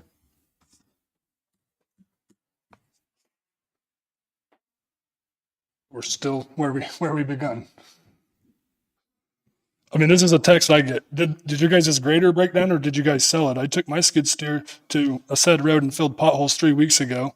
We'll have to do it again if you guys aren't going to come out and grade these damn roads. It's been over a month. Did they send in a request? I have no idea. Ask I them. just said I will look into it. If we don't get a request, we can't fix it. On that particular one, Danny, Huh? that's when Nolan Fish retired. Mhm. We were training a new blade operator, and I went out there. I don't know if this guy. But do you see? I mean, and that's just an example. But if I could talk to an owner, a homeowner, and say, hey, well, we actually got them working on this mile up here. They're doing all this to make this mile section perfect. I mean, that's a good excuse for the roads to slow down on grading. But I don't have an excuse. I say I'll look into it. That's my biggest excuse. I'll look into it. I mean, Encourage them to send in a request. That's the biggest way we can get to it. If you get a phone call and you don't refer them to call into the annex and put a request in, we don't know. It just doesn't happen if there's no request there. A while ago, we got a text from Jim Johnson. Hey, there's a tree down up by Lacing Lake. We went right up and got it that night out of the way. If it doesn't get relayed, we can't fix it. The communication has got to start, and it's got to finish where it needs to finish at.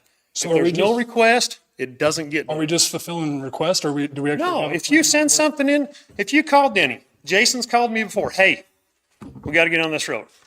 Okay, if we don't know, it doesn't happen. If you don't reach out, it doesn't get done. I'm not calling him directly. I'm calling into Public Works, or I'm instructing the person who's calling me to call into Public Works to get a ticket put out. Yeah, that's I mean, it's all over the internet. I've done it multiple times. I've been saying it for how many years, and I've done it. But old timers don't like to do that. They like to call me. I mean, Jim, am I right? That's where it comes into. You need to help train I them have to do started that. to people more for the track record, for the record, to know that So that we that's can- what is. So been I turned can in. go back if somebody calls me 5 times. How often should a road be graded, though? I mean, should it be going over a month? So in my district, I mean, how often does a road? I've got roads that haven't been touched in 2 months that are still in decent shape. But that's where it comes back to how well the blade operator blades that road. If they have that mentality in their mind, just fill it in and keep going, in 2 days you'll be back to fix that road. It's not fair to us. It's not fair to the community. Let's go back and fix the roads right. And so some roads that get traveled really heavy, you got to blade once a week. Some of the roads that don't get traveled as much, you can get away with 2 or 3 weeks, 4 weeks. The traffic is what determines how quick you're going to blade that road. If it's heavily traveled, you're going to blade it every week. We got a road we blade twice a week. just because of the traffic on it. So I guess what I'm hearing is we're just going to continue to keep going how we are. But we're changing things where we're at. I mean, It's not a, because it's not a staying where it is, Danny. We're not doing anything on the gravel roads to fix them. We're just going over them and making them passable. Send the roads to me. It's Send the roads. If I don't know what road it is, I can't fix it. If you set and harbor it on your phone and we don't know about it, we can't fix it. That's what I talked about the other day as far as setting this up to where you guys go out and give us what you think needs, what roads need it, and classify them, 1, 2, and 3 as far as the ditching, and give the county-wide, get your operators to do it. Right, and that's what we're doing up there. And then. But I've got to train these operators that it's okay to ditch because of the utilities in the ditch. I don't want to cut a phone line. The heck with them guys. Cut the phone line. Let's get this going. Let's figure out where the phone lines are at. If they don't want to come pothole it, People's is probably one of the best to deal with. Hey, can you come bring out your hydrovac, pothole this line? Great. They'll be out and help us do it.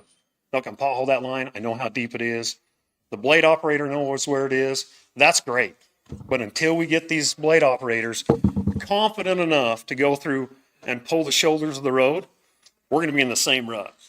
And to get someone to change that operation is hard because they have been told this is the way it needs to be. So until you continue to coax them and coax them and coax them and get them more confident, we're going to be fighting the same battle. And I'm finally getting some blade operators where they're confident to go in and reach out a little bit further and pull that in so we can get these roads taken care of. So it's not that we're going to be in the same old rut. It's slowly being conquered. We're slowly making progress on getting these roads ditched and crowned. It's not going to happen overnight. It may take a few years, but it's happening. You just got to be patient. It's happening. And if there's a problem, send it in. Let's get on top of it and let's get it taken care of. Because there's nothing more irritating to a foreman than someone saying, well, it didn't get taken care of. Well, I didn't know about it. If you don't know about it, you can't fix it.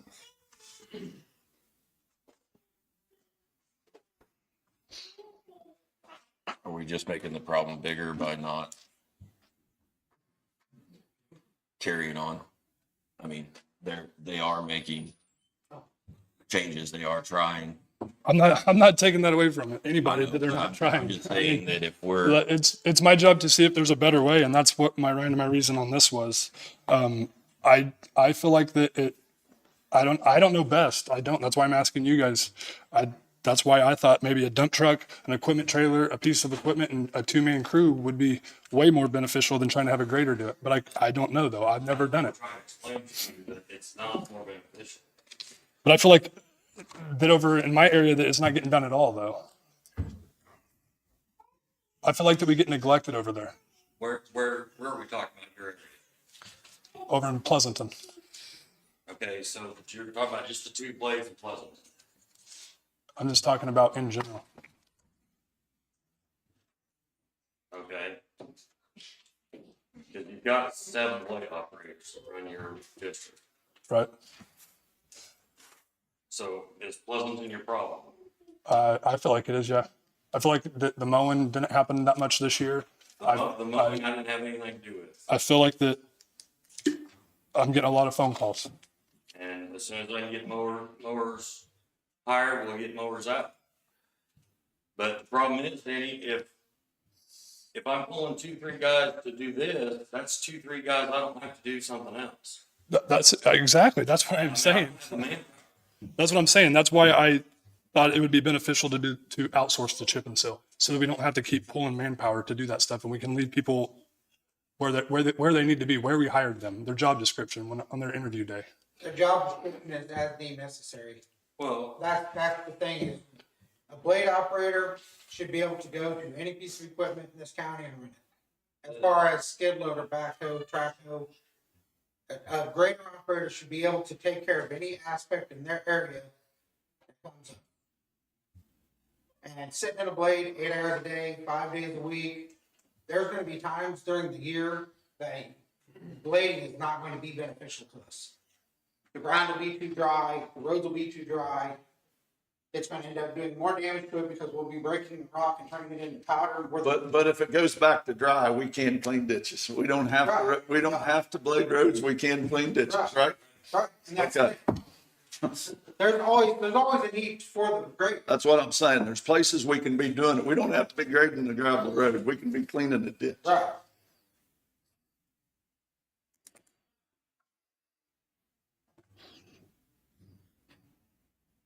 Okay. Well, the way I feel is, it's, I'm gonna hold your foot to the fire, Todd, right here, and I'm gonna make a statement that if we're gonna, I'll give you a few more days than 10 but I want to see what we do with our chip and seal this summer. And I don't want it strung out a long time, and I'll go with doing it in-house to say that I don't want to spend $10,000 a day myself for 100,000. I'd rather do it in-house, but I'm going to hold your foot to the fire on the days we're going to do it, Todd, I guess. I can show you documents. I'm not going to listen to the Bring it. excuse down the road that, we had 30 days. We're saying bring it in to us. Oh, Okay. I like to run from July to August, so I'll bring in my plan when it comes and I'll have it set. But you see what I'm saying? I don't want to come down, well, you used our guys 30 days this year. That's, I don't want to hear that, I I'll guess. plan on running the exact same schedule I did last year because it worked out well. Because there was those that took off on a Monday and I had some that took off on Friday, and it was just easier to not have to navigate trying to pull someone else to come in and run. And like I said, most of the people that I pull are dump truck drivers. Sadly, when it comes to chip and seal, I do have to pull 2 or 3 blade operators, but I try to rotate those out.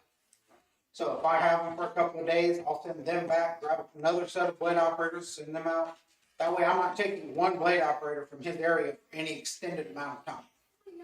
Okay. I try to rotate the blade operators out of my schedule also. That way they can get back to their roads.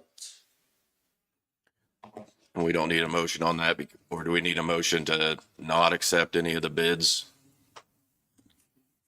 that we received? I think if you don't accept it, it just, Yeah, we don't have anything to. So now should we look into seeing if we can bring somebody in to train on our graders, or do you guys have time to continue to do that? Do you think it'd be beneficial to hire a company to come in and train these people, our guys, in a class? We have a one-day training coming out, but we'll have to look further than that. But again, to try to schedule like a week-long class, that's something that we would have to budget for and pay for, because that's not something that we're going to be able to pull down from the state like we can a one-day training for these operators. But just like Jesse said, as far as piggybacking one behind one another, that's the best way to learn, I think. It works great. It does. It takes him out there and shows him, and then lets him, then they're with one another. You got to build their confidence in doing it. And if they're not confident to do it, they're not going to do it. We picked up a project last week over in Parker. It was sloping back a hillside. One blade operator, it scared him. No way am I getting up there. The other one, no problem. Get in and tear it up. You got to you got to push them. And if they're not going to be pushed, they don't need to be in a blade. They got to be able to do their job. And so, like I said, we pick a mile of road, and I pick one without any utilities down it to give them that confidence so they can be successful in what they're doing. I want them to succeed in their job. That's how I was trained. I always ran another blade when I was first being trained. I had Melvin, Dusty, and Richard, and they ran with all 3 because all 3 had different techniques. And of the 3, I picked what worked for me, and that's what I used. Well, I was just throwing it out there because we said that was one of our excuses, that we were not trained like we used to be. So just trying to figure it out.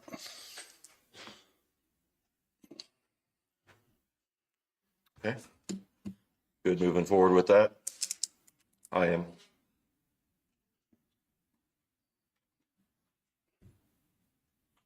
Next.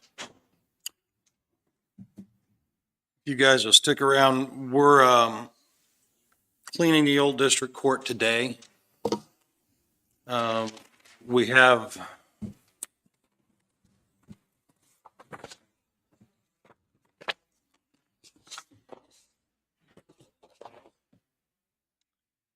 we were able to check locally or around the area for carpet cleaners. We have Bolton Carpet Cleaning willing to do the carpeted areas in the old district court for $694.40. They can do it by the 9th. If that's not fast enough, we still have some cleanup and things to do in the building, and we'll have to stage furniture afterwards. But then this project will take a lot of manpower to move that second floor down. With the discussion on manpower and pulling people, we're going to have to pull quite a few. The most concerning part about this is the filing cabinets and the larger items coming down that old stairwell.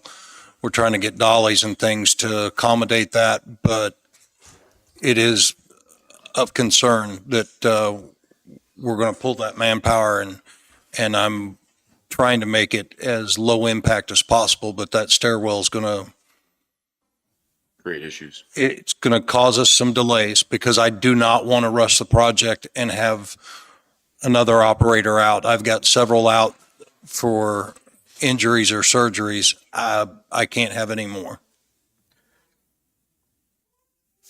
Now's the time to clean the carpet. I'm good with cleaning it. I'm good with cleaning it as well. Okay. I'm good. We'll continue to do the cleanup and we'll get that done, and then we'll move on to the planning of the move and get that taken care of. Commissioners, we've got Anthony Nation, one of your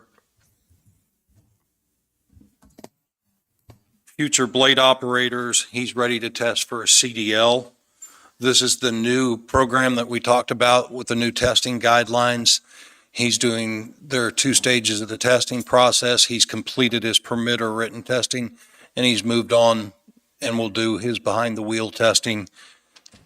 I anticipate this week or next. But again, I asked for a lengthened amount of time for his ability to do this because it is he will be the first operator we've trained under this new program or new testing standard. And as you know, in order to hire operators, we've had to create a CDL program within our Public Works Division that complied with state and federal guidelines. And we've had to adjust that with these new standards. So we're going to learn as much as he is about the testing standards coming up in the very near future. I need 10 minutes for legal and 5 minutes for non-elected personnel, and we have a landfill workshop, and I assume both can be moved back if you have public or other items, but I do need those on your list. Okay. Are you going to be here a while? Are you going to be here a while? I got till about 11:30. So we probably need to get those taken care of. I'd say.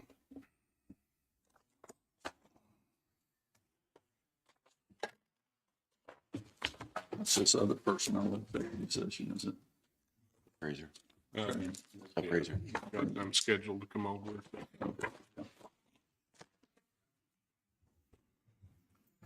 Okay, I will make a motion to recess the Board of Commission meeting into executive session for 15 minutes.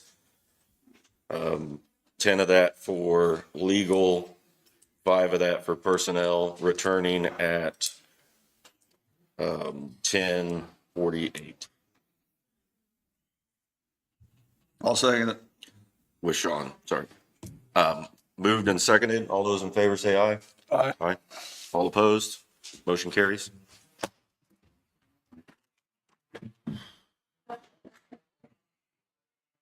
All right.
Okay, we're back in session.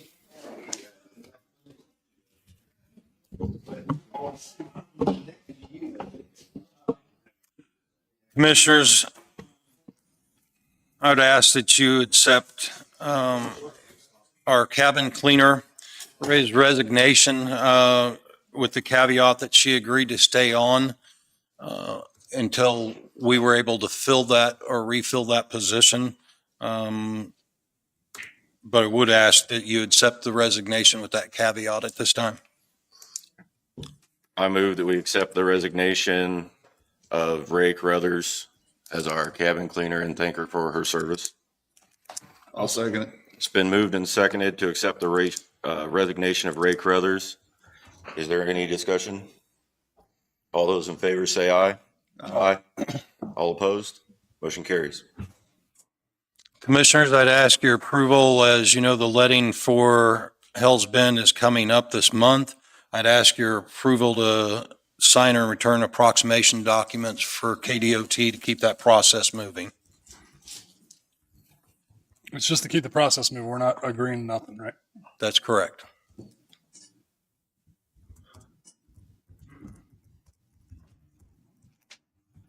Do we need a motion on that to allow you to sign?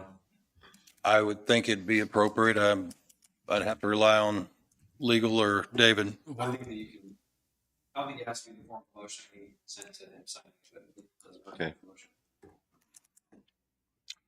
I'll move that we allow Sean to sign the proclamation document allowing us to go out to bid again on the Hell's Bend Bridge project.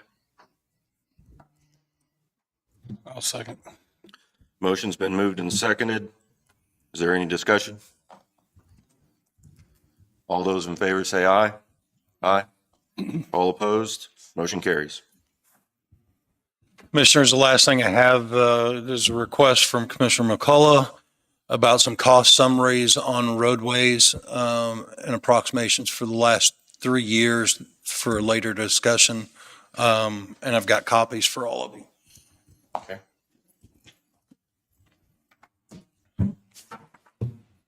That'll pertain to the road, the shops.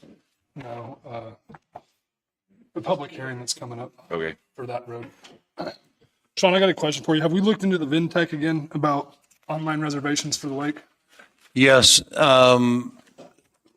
Sherry contacted them again and pushed for an estimate, and they couldn't give an estimate, only that we would be the only service that they would interface that system for.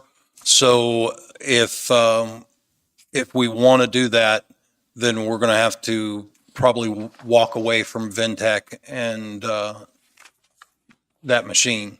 But if you want bids for that, then certainly she forced the issue with them to try to get an approximation.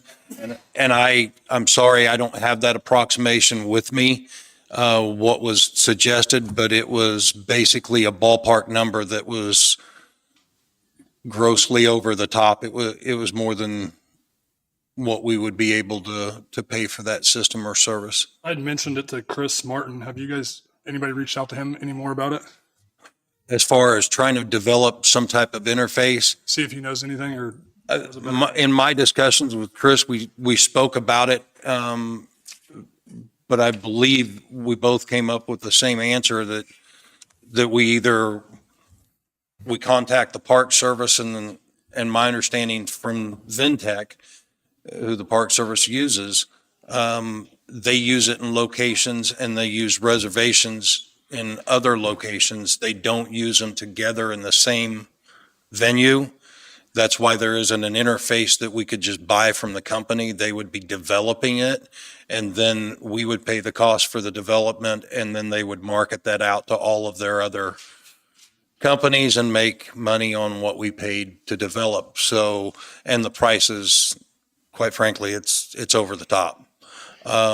So if you want me to look at walkaway products to completely go away from that and redo that system, I'll get with Chris and we can start looking for something that could replace that whole system But it just doesn't seem feasible to use the system with the Ventec and to incorporate that into a scheduling or online booking. What do you guys think? I'm okay with looking at switching.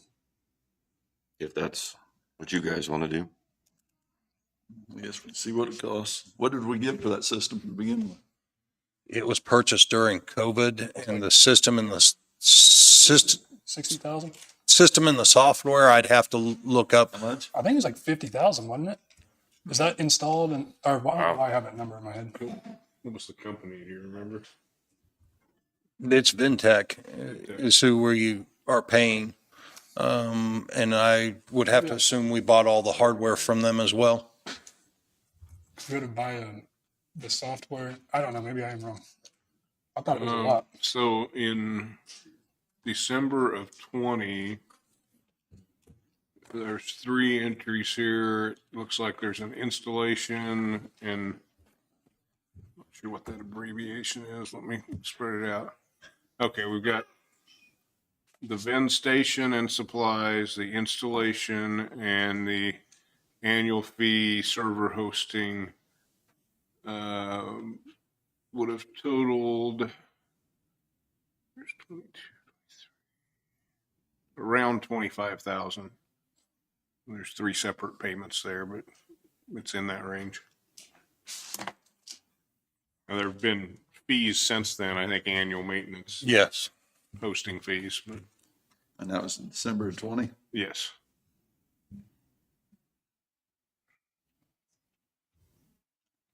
Commissioners, other than the landfill workshop, that's all I had for you.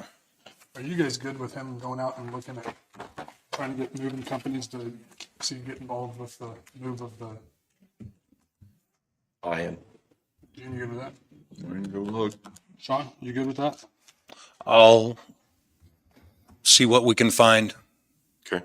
and bring it back to you as soon as I can. Okay. And then I'll check, after your other business, I'll check to see when Al's available for that workshop. Perfect. Thank you, Commissioners. Okay. Next on the agenda, I know we're running behind, public comment. A citizen desiring to speak on an item not on the agenda may do so at this time. Discussion is limited to 5 minutes and the commission will not take action at this time.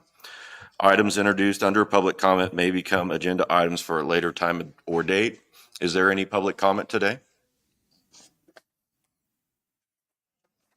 Okay. We'll go ahead and close public comment. Next on the agenda, I have Zach Walker. Zach, with this is all in regards to the CUP we're going to hear, correct? Yeah. So do you guys think it would be best to hear the CUP, then allow them to speak? Or how should we proceed with this? Yeah, I mean, hear about it, get all the details out there, and then listen to what you guys have to say. Are you guys good with that? Are you okay with that too, Stephanie? Yeah. Okay. All right, Darren?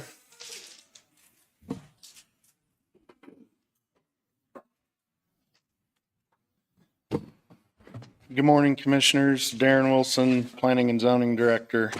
The first case I have for you today is case number Z24-02, zoning change for Kenneth Sloan. He's seeking approval of rezoning from the agricultural zone to the countryside zone for a lot split purpose. Applicant has been approved for a lot split of 5 acres to keep and sell the remaining acreage, 154.35 acres, to family. Under current zoning agricultural, the parcel is below the minimum 10-acre size and requires rezoning to countryside.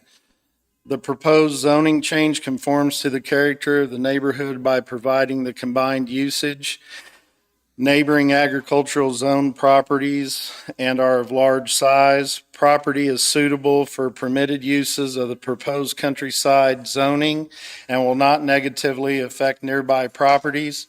The proposal rezoning of the land creates no change or effect of surrounding properties and not to create any additional infrastructure needs.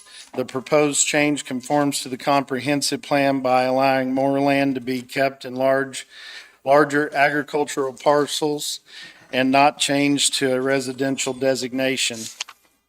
The standard that should apply are listed in Article 20 and with proper findings as required in Golden versus the City of Overland Park. The Planning and Zoning Commission recommends approval of the application with a unanimous vote.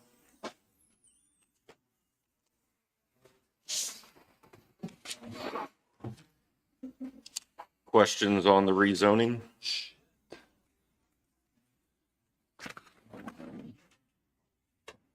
Dan? I don't have any now. Okay. So David, in this one, we would need a motion to approve the zoning and adopt the findings. What I had prepared was to adopt the findings of the planning commission, approve zoning case number Z 2402, and adopt resolution 2024 dash, is that what, 12? 12. 12. And it was a unanimous vote, right? Correct. Okay.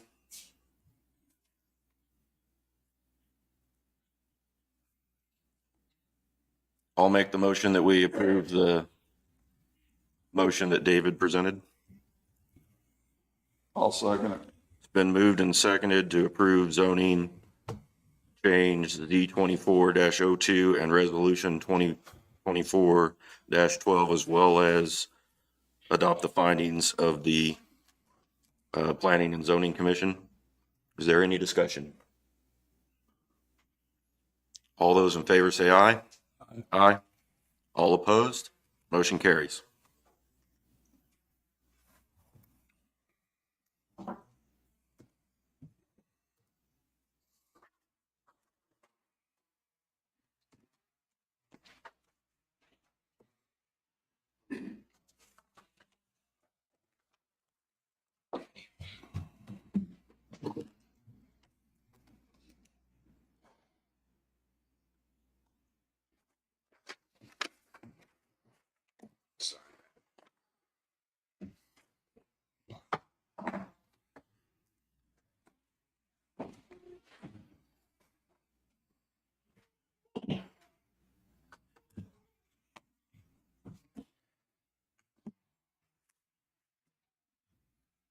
Next, I have case number CUP 24-01 for consideration for a rock quarry by Mulberry Limestone. Adjoining properties are zoned agricultural and countryside. The subject property is currently zoned as agricultural. The property is fronted along 2400 Road, utilizing a singular ingress and egress. The application for conditional use permit, the applicant desires to be authorized to operate a rock quarry. All necessary notifications to surrounding landowners has been properly made by U.S. Postal Service and publication of notice of hearing in the official county newspaper. The use does fit with the character of the neighborhood, as all nearby properties are agricultural and countryside, and there is an existing rock quarry across the road. The zoning of nearby properties are agricultural and countryside. The property is suitable for proposed use. The proposed use does not appear to detrimentally affect nearby properties. Property will remain as currently zoned as agricultural and has been vacant. With proper conditions, the use will not detrimentally affect the public health, safety, and welfare and would benefit the public by providing a boost to local economy. The requested conditional use permit conforms to the Linn County current comprehensive plan. Planning and zoning voted approval with a vote of 6-3. they added these recommendation or conditions, must comply with all state and federal regulations, permits to be kept on file with Linn County Planning and Zoning Office, hours of operation 7 a.m. to 5 p.m. Monday through Friday. Heavy equipment hours of operation shall not include maintenance and equipment loading and unloading of equipment for transport operation, operations that occur indoors, and operation necessary by emergency situations. No storage of explosives, ingress and egress to 2400 Road, conditional use permit to be renewed in 5 years. Set truck routes, road maintenance agreement set by Board of County Commissioners, dust abatement, berms and buffers to be seeded with grass, pre-blast survey cost incurred by quarry owner and done annually, and the entrance to the quarry to be concreted.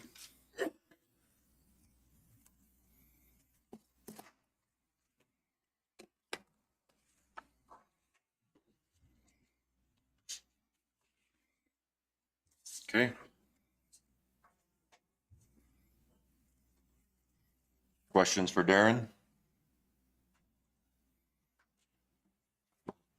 On the road agreement, where's that coming from? I guess I don't understand. I mean, they want, Has there been a road study or anything done? I mean, the impact that the trucks will have on the road? I mean, that's a finding to me. I mean, the staff findings, they're not, So there's not been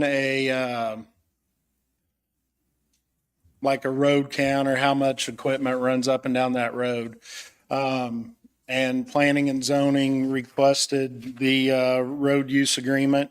It also states it in the regulations. so has there been any studies done? I mean, like what it could, how it could impact neighbors, anything like that? There's no, we have nothing on file, like it's a finding? So to impact the neighbors, they just went off of, there's a quarry a quarry across the street, and it's been operating for some time now.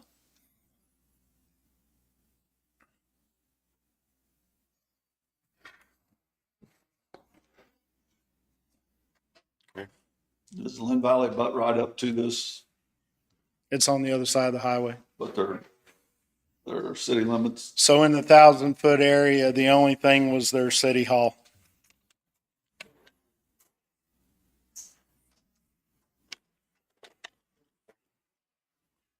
Okay. Where do we want to start? Start with the ones on the agenda? Yeah, that's fine. Okay. Zach Walker? You all right? That's true. But yeah.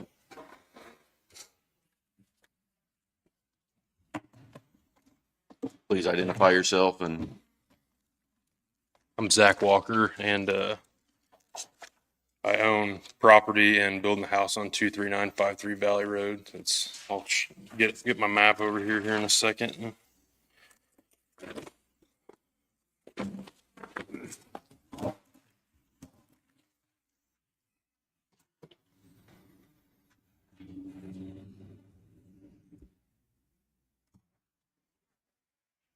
So I just wanted to start off by kind of saying here's their proposed quarry area here in the pink, and then I marked all the residences and or businesses that are right in the area with the yellow dots. And then pink dots, Stephanie put together a protest petition, and I also put together kind of just my own petition and had people in the community sign it and kind of listen to what we had to say. So all the pink dots stand for the people who have signed against it, basically saying that they don't want it here in the community because obviously it's a fairly highly populated residential area at this point in time. And so this is where I'm at right here. And then the double yellow dots here stand for residents, where this one's Linn Valley City Hall, and people who have not signed something but have spoke against it at past planning and zoning meetings. Okay. Which includes members from the Youth Front Camp, the City of Linn Valley.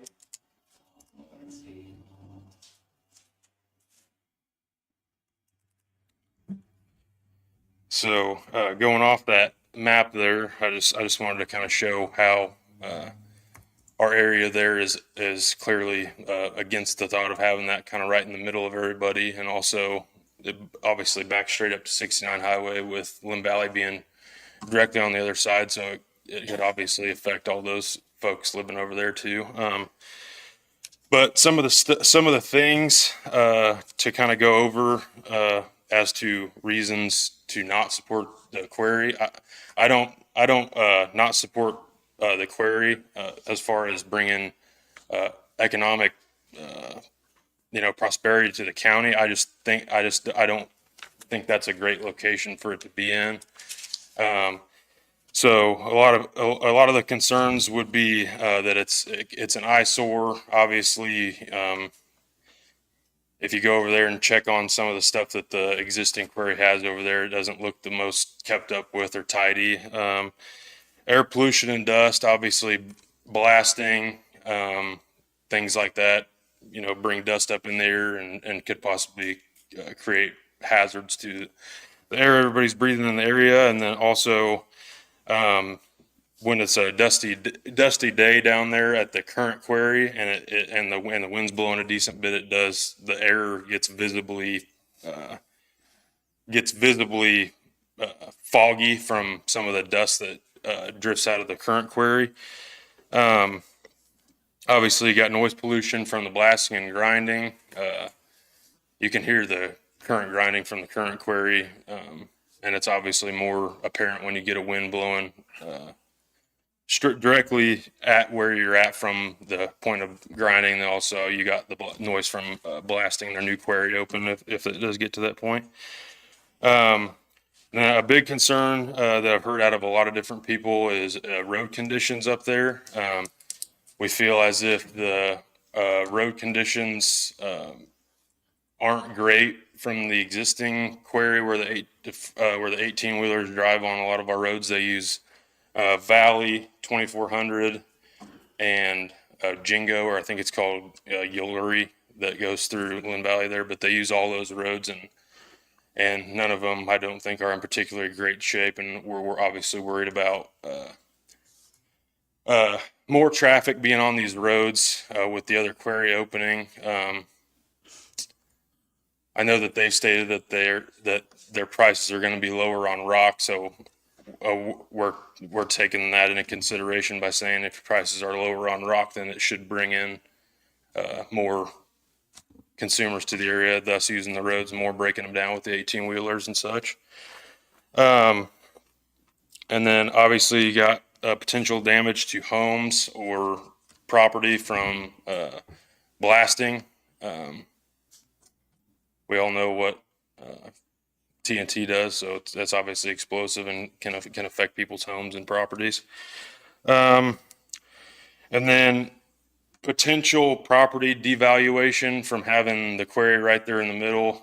My thing was if a consumer was out looking for two homes and you had the same exact home on the same exact piece of property, same price, one there's a rock quarry across the road and one there's not, which one is the consumer going to pick? I would venture to say 10 out of 10 times they picked the one without the quarry in front of their home. And then also I've heard previously in planning and zoning, there was here at the last meeting, they went over a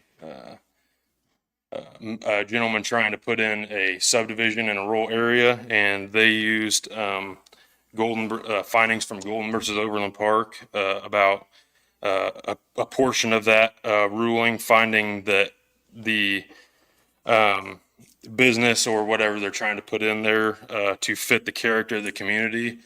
I would agree that at this moment in time that the quarry does not fit the community. We have a lot of people living down there, and like me, I'm building there, so as time keeps going on, there continues to be more housing development, residential areas, areas where people look to have as much peace and quiet as possible while living in their homes.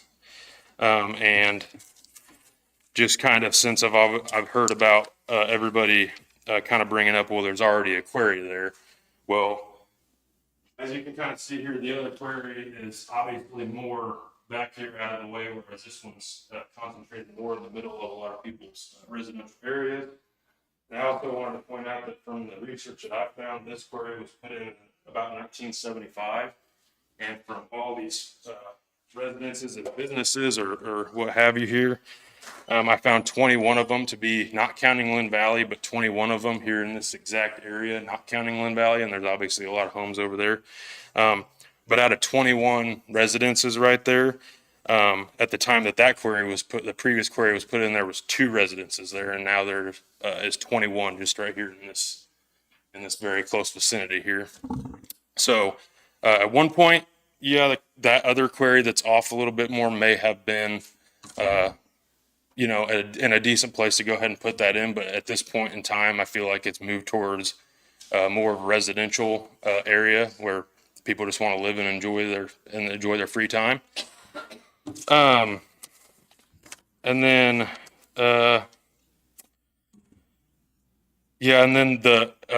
speaking back on like Jim brought up with the road maintenance agreement, another concern that I have is obviously the other quarry being there right now. A lot of folks feel like that they're supposed to keep up with the road maintenance as well there, and we feel like it's not up to par. And we're obviously worried that if another quarry goes in, where are we going to point the fingers on who has the responsibility of keeping up with these roads when you have 2 separate companies using the same exact roads with all the 18-wheelers going up, and it obviously damages roads. So that's, yeah, and like we said, that's obviously, we're obviously worried about the heavier traffic not only harming the roads but possibly causing more danger to the public. Obviously, when warmer times of the year come around, you have the youth front camp there that brings in all the kids and whatnot for all their stuff. So you got higher traffic right there with all that stuff going on. Then you also have the park entrance over on Valley Road. Valley, which is right here. The park entrance there. So you have people coming and going, camping, fishing, just using the lake, and then you obviously have all the traffic going into Linn Valley over the summer. People who want to go out, boat, golf, do the same thing over there in Linn Valley. So we're worried about the 18-wheelers, extended amount of 18-wheeler traffic, and they're causing possibly more traffic danger to folks that are just using the roads for normal, I guess you'd call it normal means of kind of just your daily life. So that's all I had for the time being. So I appreciate you guys letting me come up here and speak, and hope that, the brings it full circle on how important this is to all the residents in the area. So thank you. Would you just go ahead and leave that up there? Of course. Thank you. Stephanie?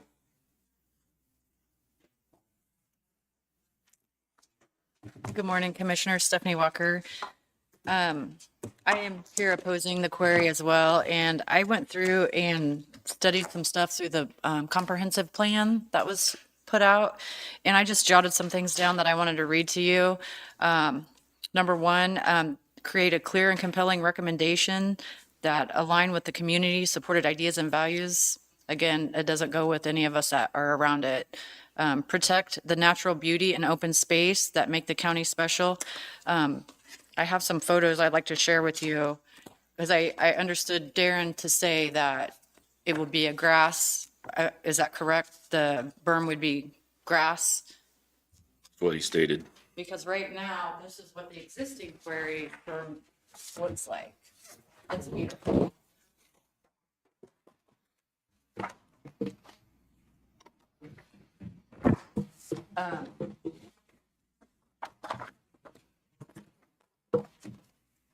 And that's just the existing quarry. The other quarry that's proposed is very wide open, and you will be able to see it right off the highway.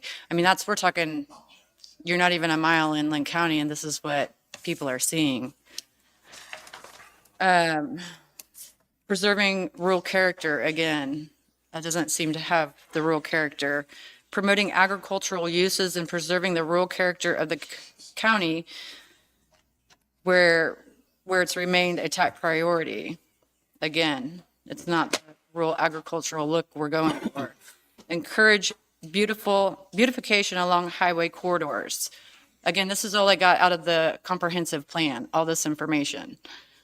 Protect and enhance rural character. Manage and minimize adverse effects and intensive developments in land use. Desires for rural preservation. Again, not seeing it if a rock quarry goes in there. Strengthen the appearance of the public and private development along primary corridors and promote a positive impression of the county. It's not very positive when I come right into Linn County and see something like that. Encourage beautification along highway corridors. And last, adopt land preservation districts to preserve open space, sensitive natural features, and rural community character in the residential development.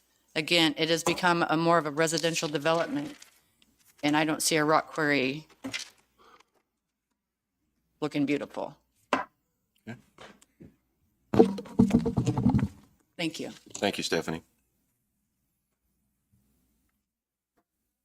Okay, do we have anybody here on behalf of the rock quarry? Wait, so. Sorry. Okay, I'd like to apologize. I'm not a public speaker. My name's Tammy Blank. I've been in Linn County for 26 years. But I come to this meeting, I was reminded the other day, just go up there and speak the truth. You guys are going to form your own opinion.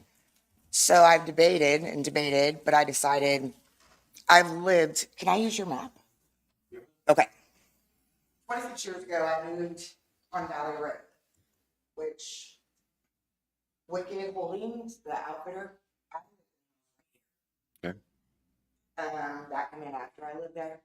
We had tons of traffic. Not right when I moved in, but Wicked Outfitters have traffic coming in too. But mostly we had flying trucks coming down the road. Scared to death. So 23 years ago, actually, Ryan Walker literally saved my son's life. There was a flying truck coming down the road. They stopped. They got him out of the road. I can't blame those trucks. I blame myself. I should have been watching my kid better.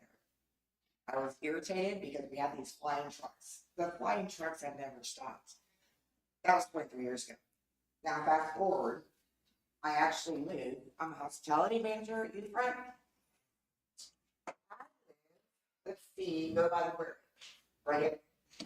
The quarry is actually right here. I don't know. Where's the quarry? That was it. That's That was it? Okay. I live in a house right here, probably. Jake is proposing to open up this quarry directly across the street from me. I live right next door to where they're exploding dynamite daily basis. I look at my phone. I have text after text telling me, getting ready to set off a bomb, getting ready. The rock, I can look out my bedroom window and it's right there. But my point is, I'm not complaining about that. I knew that when I moved. I knew that was going on. He's going to build a house right here, and it doesn't look pretty, gravel crust, it doesn't. But he built a house about a year ago, or started building the house about a year ago. That quarry was right there. And I'm not trying to disrespect anybody who worked my it's the roads. But living on this road for 23 years, it never was really ever maintained. So I don't know if it's a quarry that's liable for it, but that is pre-existing damage. Everything that's going on is pre-existing. It's had this quarry, pre-existing. Any damage that was done in my house, right there, pre-existing. So I don't own my house, to tell you the truth. I get it from Youthfront. That's where I live. we have traffic study, traffic, how much traffic do we have? I got 380 a week in the summer. So somebody could get mad at us for all the vehicles coming in. If they come in at the lake, all the boats coming in, all the RVs coming in, all the RVs at Linn Valley. You know, we can't play a blatant game. I mean, it's just who ultimately is responsible for the roads. Is it gonna be Jay coming in? He's just not coming in. So I think that's why I'm here. We can play games all we want. Hold somebody accountable for trying to start a business that's hopefully cheaper on rock, which would help your budget, right? But we can't bank on it being cheaper, but we can hope. But I'm saying, I live directly in the way it is. Whatever's done is done already. You know, people buy, sell, build, knowing a quarry's there already. So that's it's just the roads. But whose job is that? Do I go to the quarry already there? Because they're not gonna do it. It's been one to choose. So as far as it's pretty, I would love for it to be pretty. Maybe Jake put some flowers out front. But you know, it is what it is. He's trying to help the valley out. Or the other bird, I don't know if somebody has that bird or not. So I don't want to speak wrong. But they'll tell you 70% of their business is towards the city. It's not even catered towards Linn County. You know? Thank you, Tammy. Somebody else? Yes.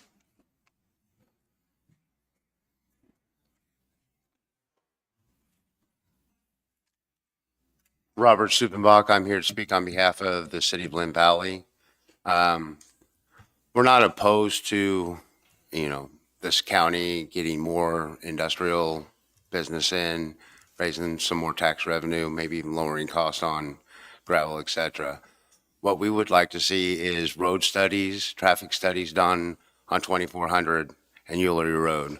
Currently, those roads are, I wouldn't say narrow, but there's no shoulders. There's deep drop-off ditches on 2400 and Eulery. When those roads were put in and when that original quarry was put in 1975, close to 50 years ago, the trucks were half the size. The weight they were carrying was half as much or less. Now we're talking about triple axle dump trucks carrying 20, 30 tons of rock, or even belly dump semis that are being pulled through there. And when we get into situations, and it's happened to myself and others, if they're trying to turn onto 2400 from Eulery, you can't be there. You have to either back up or they have to let you out first. And if you've got traffic coming both directions, it can get pretty hairy there.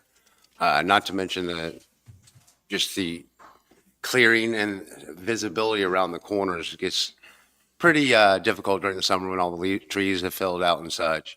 So there's just some stuff we'd like to see done to ensure that the public coming down especially when their traffic is going to increase during the summer, just as our traffic increases during the summer in Linn Valley, because we go from about 1,100 full-time residents to a little over 3,000 during the summer, especially on holiday time periods. So we'd like to make sure that those people coming in to enjoy our area have some safety there in making sure that those roads can accommodate those trucks that need a little bit wider turning lanes and such. So, thank you. Thank you. Go ahead. Mine's short. Lou Donaldson of Linn Valley. One of the things that we have discovered last summer, Miami County redone a big portion of 69 highway. Thousands of trucks come to Linn County up and down Eulery Road, Jingo Road, all the way to 2400 Road to have that access to get that aggregate. Today, almost an entire summer later, you know what, Miami County haven't touched the roads that those trucks have unconditionally just beat to death. Again, like Robert Supenbach just said, trucks used to have tandem axles, used to haul, small tonnage in and out. Now we have actually vehicles that have 5 axles that are carrying a much heavier load than Robert Suppenbach. I guess the big question at hand is, how can we find a common medium to, even with Miami County, to repair the roads that were not taken care of in approach? Because again, I invite you just to drive up the road, exit 399th, head over toward the water tower, then drive up toward ours. The roads are in pretty rough shape. We have 20 and 30 feet of the roads that are just collapsing, and not because of casual trailers coming and going or construction trucks. Some of them could be concrete trucks, but it's the magnitude of the loads of these vehicles that are coming and going. In 1975 or in the 70s, our road, the quality of our roads, this wasn't the expectation. Look at 69 highway now. So I would invite you to consider the studies and consider how we can, in conjunction with everyone, try to provide a better and more comprehensible method to caring for our roads. So, and that's all I have. Thanks for your time, Commissioner. Thank you. Okay. Yep.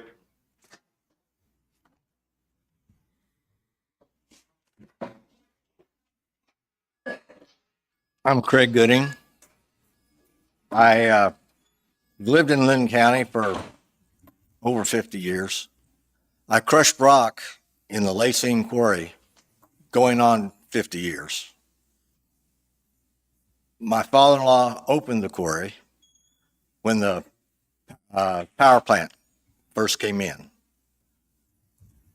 He had the foresight to do that, and he maintained that road, Valley Road, for about 5 years. Our trucks hauled down that road. He rocked the road, he bladed the road. He didn't call on the county to do it. He knew that was his obligation.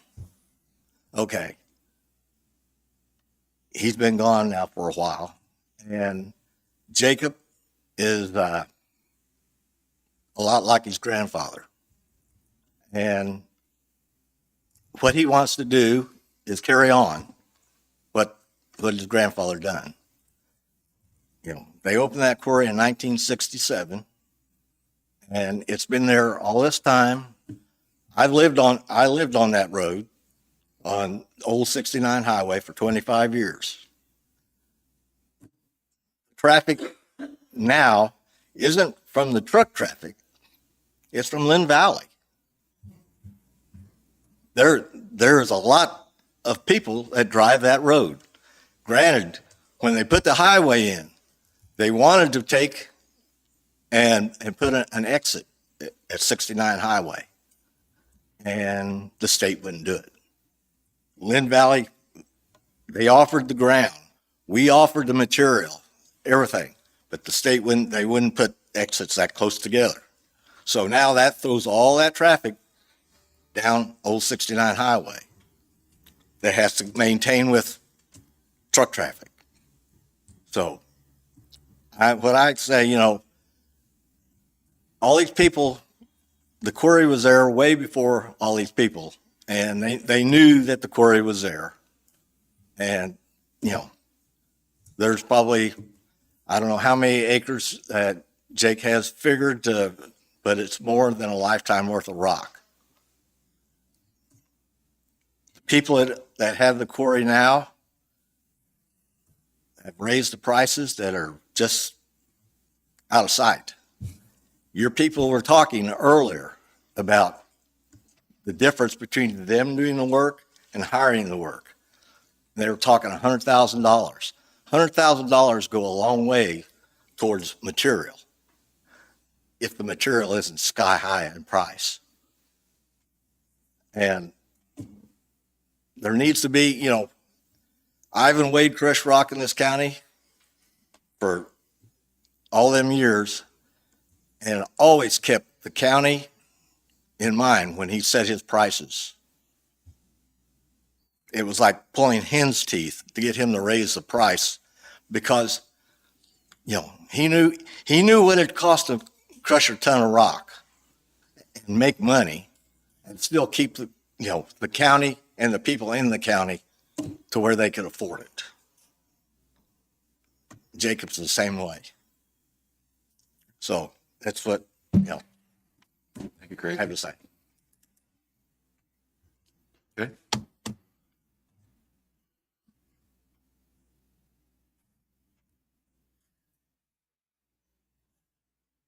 Brad Steinbrook. I guess I'll kind of echo what Craig said, is that I think it'd be good for some competition in the county, northern end of the county, for a rock quarry. Anything to help the good of the county with the roads and maintenance, I think it would be that way. And then just in general, if contractors be able to go a little bit further with their people's money, they're wanting to come spend it with the in Linn Valley and other building sites. So there's just a few things like that. I say competition will be good for both quarries and hopefully the county as well. So, Thank you, Brad. Commissioners, I've got to get going, but before I do, I just want to remind you, I'm sure you've been to this. Your options here are, you've got a recommendation for planning and zoning. Your options was 40 days, either accept the recommendation, adopt the recommendation that's been presented to you, reject them, or to send it back to planning and zoning with changes. If you want to see the query go in, but you want stricter regulations or different regulations, and then send it back to them to consider. That's what you guys do today. Okay. Thank you, Burton. I was also going to bring this up, the protest petition, after everybody got done speaking. When everybody's done, I'll explain the protest petition and what that requirement is from the commission. Okay. Do we have anybody else wanting to speak? Present? Okay.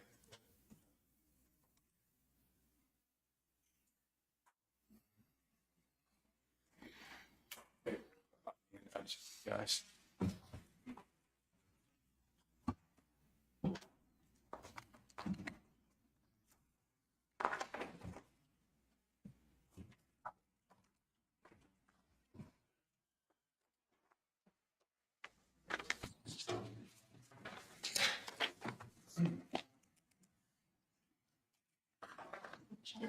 Yeah, I think it is.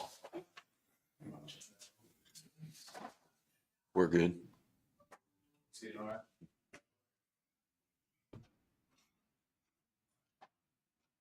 Okay. So, my name's Jake Wade. I own the property that Mulberry Limestone is seeking a conditional use permit for. And I'd like to go over a few things that are on the map that we spent some time on. I'm sure it's probably similar to this. It kind of looks like a football field. I based it off your initial presentations. So anyhow, all the blue is, this is all obviously commercial industrial. These are where businesses are located. So, I mean, yeah, there are houses around, but I wouldn't call it super populated by any means. You zoom in a little bit, please. Right here, those are old rock quarries. I know Stephanie, she knows this rock. And she gets to enjoy it. And rightfully so. She worked hard. That rock was used on the power plant dam for river. Zoom out a little. Okay. This first line here, dotted line, white dotted line, that's the 100-foot setback that the county requires. Be the basically high. The black one.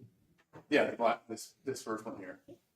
The next one is 200 feet. That's what we're willing to get. And anything can be done. What type of farm you want, what type of trees you will put in. So I suggest leaving the current hedgerow there for their, protection, more or less. Base it off the hedgerow, the setback, not off the actual property line, which you can see is, is right there. They've got a pad on there, which I don't care. I told Ryan that, you know, that's the fence line. I agree with that being the property line. No big deal, whatever. So we could go from there, plant trees, put a, you know, a 10-foot berm there, not a berm like the other quarry. It looks like it's just thrown up there with no regard to anybody. And plant some trees on it. This, whether the quarry goes in or not, I'd like to put a lake over there. You can see the blue dots are. That will supply water for the vegetation that's supposed to be planted on the berm and any trees that whatever Stephanie wants, I'll put there. If she wants dogwood, we'll put dogwood. If she wants loblolly pine, put loblolly pine. Anyhow, so with that being said, no quarry operation is going to go on at all. They can all these neighbors can use, I'm giving them permission to use this piece of property, which is mine, for sole peaceful enjoyment. They can have it. I'm not going to use that for anything. So with that being said, these neighbors over here, and Stephanie, she'll have basically double hedgerows and a berm, and the trees are already there for protection. And these neighbors over here will have two hedgerows, because there's one here and one there. Scroll down a little bit and see the top of the map. Right here is the proposed pit area. That's where we plan on starting the pit. That will last. It really depends, but I can't imagine ever selling more than 150,000 tons out of there. And that should last around 5-8 years, somewhere in there, give or take. So that's what we'll be operating. This will be the stockpile area, which you can see it's located behind a tree row that we left there purposely, so not everybody sees it. Our intentions are to make this, you know, just to where it's not in the public eye so much, you know, and all that can be done. You know, a lot of it is not done because nobody really cares about anything else. But I do. So we can make this a decent place. So that's going to remain the same. This is the entrance to the quarry. Scale house is going to be there. This will be worst case scenario. I always plan for that. You know, kind of expect the worst, hope for the best, and I'd be disappointed type of deal. So that could be an overflow area. George Nunmaker, he was one of the guys who opposed it. I worked closely with George when I first started this, and he had no issue with it. As a matter of fact, I asked him where he preferred I put the driveway. Right here is the safest place to put it and the most reasonable place to put it. But he didn't really want it. So I said, well, the other option is to put it over here, you know, give you more space and we can make it work there. So he elected, you know, I did that. So I did that.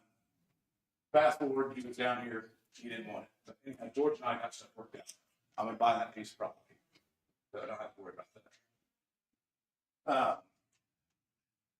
Then, you know, as far as, you know, Zach, I understand Zach's concern. If you have a lot of stuff going on, those sides, feel like you're in the middle of it. Basically, I mean, in his eyes, it's a war zone. It's not that. You know, I mean, we're going to come in here, crush 3 months out of the year, probably. Zach works every day, you know, so he's going to have a little bit, maybe if he gets home early or whatever. We're not crushing on weekends. These guys, they come in, crush, you know, 4 or 5 months a year. So there's not the likelihood of him experiencing any extreme discomfort is relatively low. So, you know, and then from this neighbor over here, Kathleen Lapley, yeah. She's lived there for, well, it's not a permanent residence. They come down on weekends and sometimes holidays and stuff.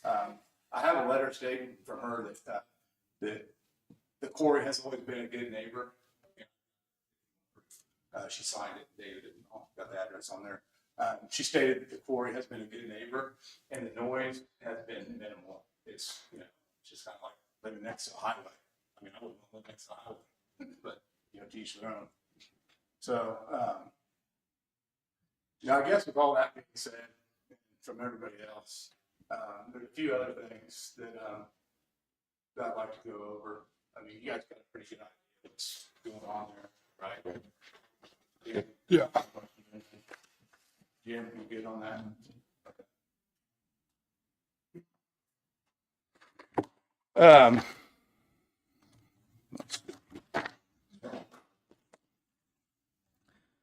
Concerns to be addressed, the Linn Valley Road, they had said that there's tandem axles that used to be hauling way back when, the 1970s, 80s, whatever.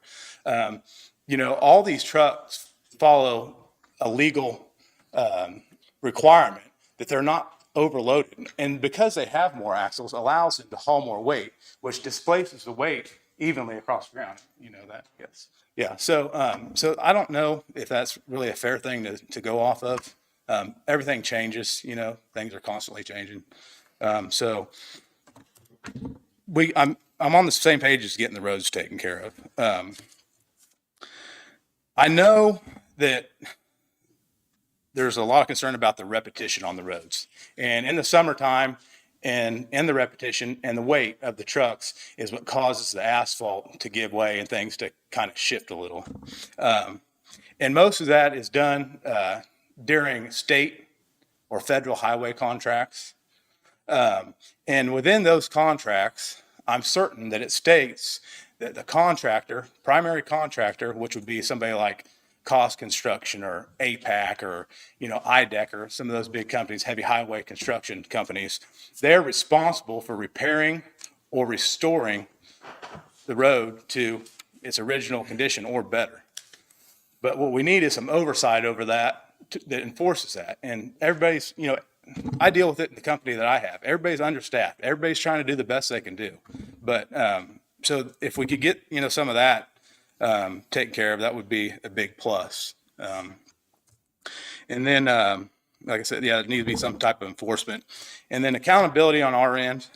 We pledge to work closely with our neighbors and address any concerns or requests in a timely fashion.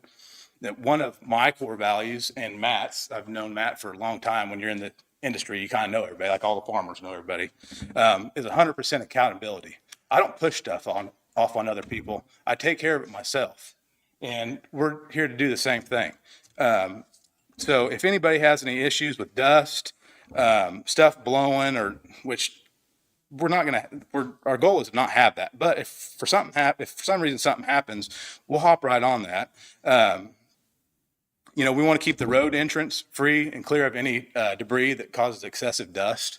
So in the years past, I told Matt a good method to take care of that is we had a water truck with spray nozzles, and we would actually wash the road off. And so that worked really well to mitigate the issue. We've got quarries, and I'm Matt Lesson, I own Mulberry Limestone. We've got quarries, we put a concrete driveway entrance with a radius coming out of the quarry. That have access the county road. That way you're not jumping up on it, you're not turning. We've done it on state highways. We've got two driveway entrances right there on 126 highway in Crawford County. I think that's pretty important. There. It is the transition from if you go from gravel, you see it a lot in town, whether you'll have the, Plus all like our loaders, nobody's gonna go out there overloaded because I got scales in every loader. Plus we got scales we're gonna weigh. But that loader man knows exactly to the pound when he puts on. You got scales on the loader too? Yes. Yeah, okay. So it's getting scaled twice basically. But what I was going to say is anytime you get a transition from gravel to asphalt, you always get that braking right there. And we took into account and made the drive 100-foot entrance. So the trucks don't make an abrupt turn to scoot the tandems or if they has triaxle or whatever, it's not scooting those tires across the pavement. It's a long sweeping turn. And hopefully that will minimize some of the pushing on the asphalt to separate it. Another thing, Matt and I kind of came to the conclusion, I don't know, it might be a standard in Linn County, but I feel like even if it's not, it's something that we should be responsible for. It's taking care of 100-foot of road frontage in front of the entrance. So if anything happens there, we're willing to do whatever it takes. If it requires calling Walker Flat Work to come fix it and put concrete there, that's what we'll do. If asphalt's not going to cut it, then we'll put concrete there. I have no idea what kind of bait is underneath that road. Yeah, well, it's pretty good. Truck traffic won't know. Hopefully the county sees it. That'll be coming to my quarry. I mean, hopefully the truck traffic will not know. No. No. I've got competition with something, so I usually know how they operate. Another thing is that I feel, there's a lot going on and everybody's here trying to do the best they can do. The taxes are higher on commercial property. And I think the reason that is, and it should be if it's not, is because it takes more to support the infrastructure around it. So some of this money that, the taxes will go up substantially. When I owned the Linn quarry catty corner to it, the taxes were $8,300 a year on it. Well, the road in front of it never got repaired. There wasn't anything done to it. I mean, you have to put a mouthpiece in if you're going to drive down it so you don't knock your teeth out. But I wasn't complaining. I mean, if it was my quarry, I just would have got rock and put on it and smoothed it out. So, but anyhow. And then visibility around the corners at Linn Valley. I gave the city of Linn Valley a price for that. And it was essentially half price what my normal operating cost would be. And so I took initiative 5 years ago to clean the, I wish we could kind of backdate that map. I know you can on Google Earth, but basically, you need to go to the west more. Gonna get sick. Okay. This whole, there's about an acre in there, just brush and large trees. And it was, you couldn't even, it's a miracle nobody got killed. And it really is. And you couldn't see through there, and you had to pull out. By the time you pulled out, your vehicle was, at the stop sign. Where if somebody was on their cell phone, like most people are nowadays, what did I hit? So I offered them a good price on that. We got that cleared, got that problem resolved. And then just this last year, I did the same thing right here on this one. So now I don't know. Have you guys took a trip around through there at all and looked through there? I don't know. Well, now you can see through there both ways. You don't have to pull past the stop sign. So that's all good. And then this road, I don't know why if the state and Linn Valley could work together on this. It's real narrow. Well, not real narrow. I measured. This is actually 23 feet. It looks real narrow compared to that because that's so wide. But anyhow, the distance that those trucks travel is not substantial. By the time you get to where it narrows, we measured 443 yards or something like that. And the trucks are already preparing to slow down for the stop sign anyways. So the chances of something happening there aren't really that high. That's probably why nothing's happened in whatever it's been 70-some years since supported there. My advice is on that road there, put up a guardrail because there has been a truck or two. I think there's maybe been three rollovers. And what happens is, you guys driven dump, I'm sure we're all little people. You get off the road much, and you can't get back on. So it's not like they're being reckless. It just takes a little bit to get off the road with the shoulder, and you're off the road. So I think that for the time being, it'd be a good idea just maybe put a guardrail up there. That'd be a lot cheaper than buying property from these landowners and doing all that and widening the road. See how that works. Maybe a cheaper resolution, but anyhow. With all that stuff being said, I got a closing statement that I'd like to read. Matt Blessant, the owner of Mulberry Limestone, has small town values like myself and caters to customers' needs. His business is big enough to take on large competitors, but small enough you can call him directly. I truly believe that large corporations have the ability to stifle local economy. Ham Quarry, a subsidiary of Summit Materials, which is a $7.74 billion corporation, is a prime example of just that. They have set predatory pricing for the average citizen and provided Linn County with prices that have led to undesirable budget increases. Mulberry Limestone is offering quality products at a fair price, which will help stimulate economic growth and allow more residents to afford home and property improvements and general upkeep. In addition, it will allow the county to buy more material for maintaining and upgrading the current infrastructure. I take pride in the county I live in, and I'd like to take this opportunity to thank the people who work hard to make it what it is. Let's work together for continual improvement and build a better, stronger Linn County, Kansas. Thank you. Thank you, Jake. Good. Anybody got any questions for? So you're, where are you operating quarries at? We've got Mulberry, Pittsburgh, Angleville, which would be Arma. We're on the Missouri side too, Golden City, Jasper, Joplin. We got Cherokee. We're in Cherokee County too. I do a lot of reclamation work. I do a lot of work for Crawford County. We do chip and seal, base rock, special projects. I work with Randy Shatana. Randy was the guy that chip and sealed. So we come up with a deal where we put wet base down. A lot of the roads wasn't. Our roads in Crawford County, they didn't. We just talking about. They don't have enough material on them, so they took a Jersey box. We made AB3, wet it, put it down, reshaped the roads. Then we chip and sealed it. Worked good.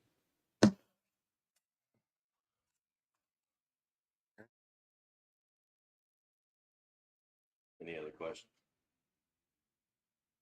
You actually chip and seal the gravel roads, and I mean, Yeah. just how That's thick how they get. Sometimes they go in and double chip and seal. But that Jersey spreader was on dozer, had it in front. They back truck up there and dump that wet base into it, and it was already set up with a crown in the road. And they'd shove that thing forward, and they'd have a roller behind it, rolling it.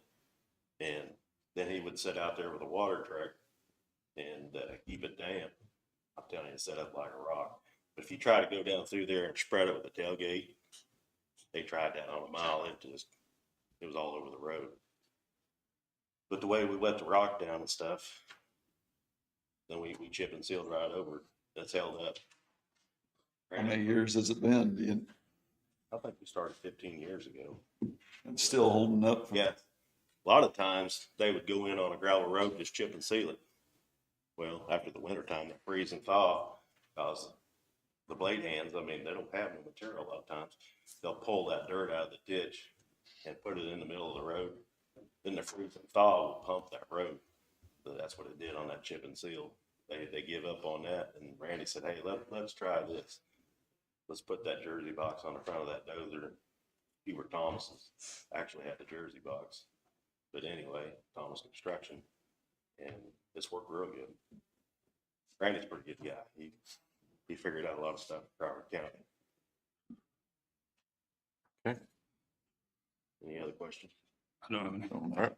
Thank you. I've got Dean Manuel here. He can answer any blasting questions. I've got Dennis Myers here. He's with Triad Engineering.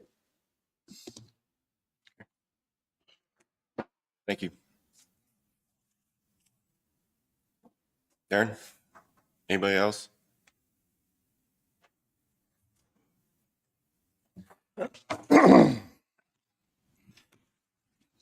As Burton explained, you can either vote, table it, send it back to planning and zoning, vote yes or no. But the protest petition does come into play on this. What that does is, on a protest petition, they had 14 days to file from the date of the public hearing, which they got it filed with David in the clerk's office within the 14 days. And what the protest petition does, it changes the Board of County Commissioners vote from a 2/3 vote to a 3/4 vote. So that means it has to be unanimous for an approval. So in your report, your staff findings, I mean, what's the purpose of those? Is it if we were to go to court or something, are they to hold up in court? Is that what what's the findings going to do for us? Because I just feel like the findings are fact-based, and it gives you basically grounds to stand on for approval for something. Do you feel that our staff findings are facts? I mean, I don't.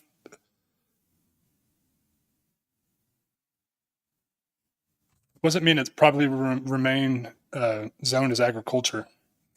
So it doesn't have to be, the zoning doesn't have to change because rock quarries are allowed in the ag districts.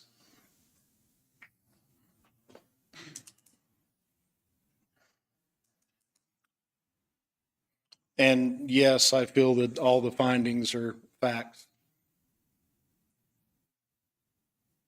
And so did planning and zoning.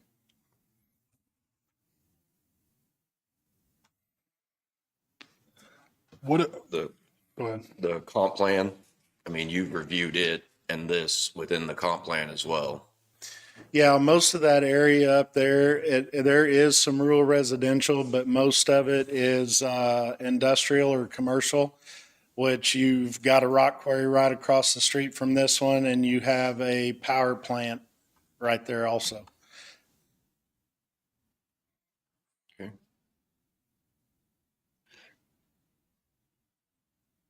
And for like the rural residential, like your future land use map is an idea. It's not set in stone. It's not something that says, if this says rural residential right here, it can only be rural residential. Because once you set precedents on that, that's what it can only be.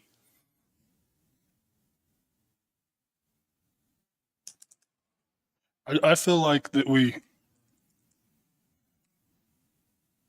I feel like that we need to have like an environmental study, a road study. They've done an environmental study. It was in your packet.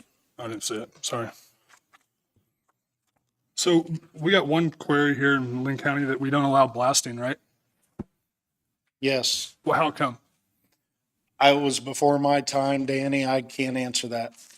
I don't know if it was due to the type of rock they were taking out of the ground and what they were doing with the rock. I think some of it, reading the old staff report on it, it's I can't think of the word. My mind's blank, but I don't think it's for like gravel or anything. I think it's like creative rock or something like that.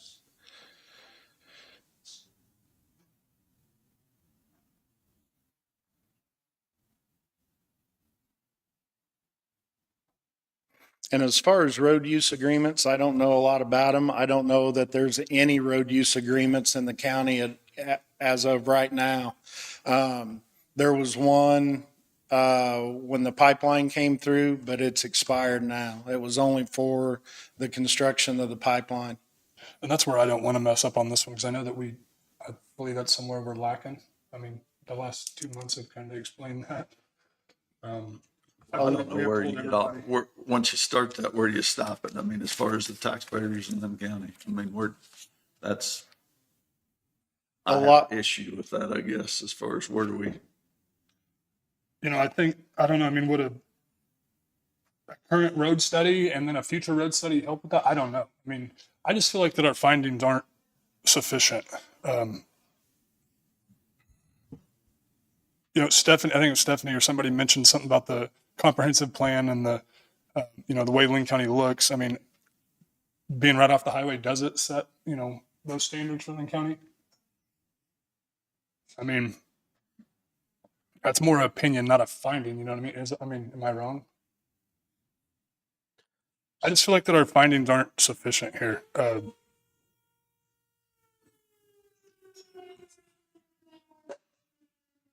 The requested CUP conforms to Linn County current comprehensive plan. And like on that, he's reviewing the entire plan, not just certain selections.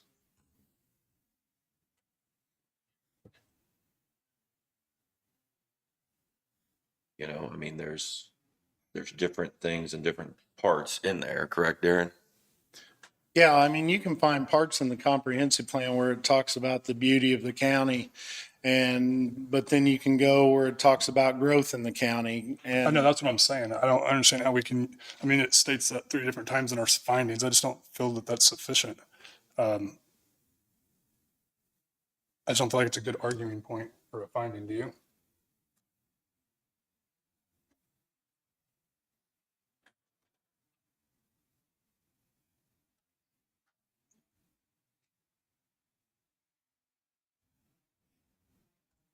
What would you prefer it to be?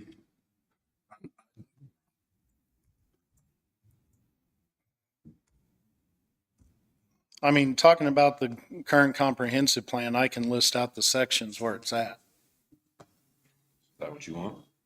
No, Detail? I want more facts, more professional opinions. Well,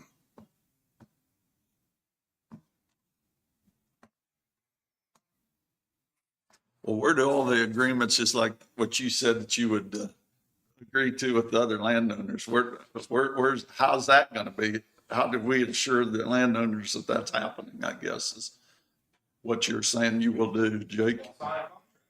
With them or who? I mean, how?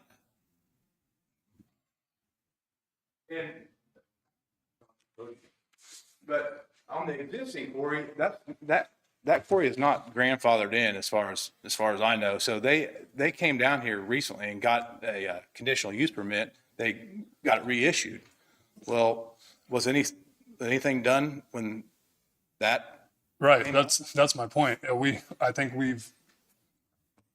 us prior, whoever, I feel like that we've neglected it, and I feel like that, with the solar and everything like this, our opportunity to make sure that we're doing everything correctly in Linn County. Like I said, we have one quarry that we do allow blasting, and then we have another one that we don't. Well, I guess my statement or comment on the quarry that they didn't allow blasting is probably because whenever they went for the conditional use permit, the commissioners probably didn't feel like they were a competent company and didn't have seismographs set up with every blast. They didn't do pre-blast inspections and offer all this stuff that Mulberry limestone and Austin powder. So, this isn't just, some off the cuff deal. No, I know it's not. It's just, that's the only thing I can think of is why there's a quarry that they don't. And another thing is, I think it's right by John Byington's house, and he probably had a lot of political pull at the time. Well, my point is that, I represent both, for and against. Yeah. And if we have to represent the county, if I have to represent the county in front of a judge, I want facts in front of me. I can't just stay up there and say, well, the landowners don't want it, or, or he had a really good plan. That's not going to hold up. That's how I look at it. So. Okay. So what do you need, Mulberry limestone or myself or Austin powder? What do you need? I don't think anything can be resolved if we don't know. Right. No, that's what I'm. What do you need facts on? So that way we could, or what are you worried about? I'm gonna write this stuff down. Yeah, sorry. No, you're fine. So on the pre-blast survey that they recommended, they will hire a company to come in and go through every home within the area. And my understanding is that on a pre-blast survey, they take measurements of doorways, windows, take pictures of foundations. They cover the whole house. And then they get a written statement. That's correct, yeah. On that, which could be turned into us. That way, if something does happen and the homeowner comes to the county and says this happened, then the county can hold Mulberry responsible to make sure that they're doing what they're supposed to do.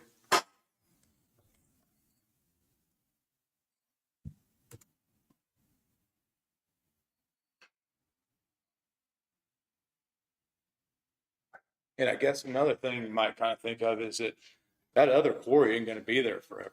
It's getting, the one on the east side, it's basically out of rock. And the one on the west side, it's on the youth front. 4 years. 4 more years. Yeah. There's only enough blasting. I'm sorry. There's only enough blasting in that. Okay, I don't know rock. I just know that it's next door. But they can only blast so long. We had, to be truthful, we get royalties off of that quarry.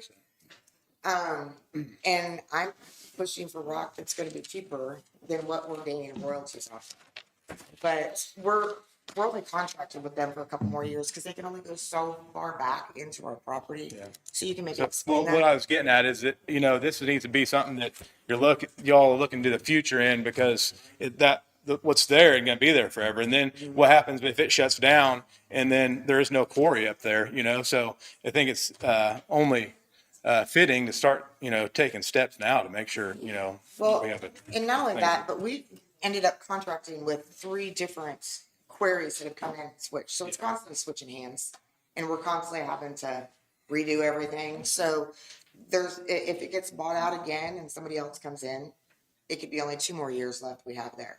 And it's just, it is literally right next door to my house. They can only go so far back and then it's done. So we just had a meeting a couple months ago with them about how long we're gonna let it continue. So we had to follow through with the last contract.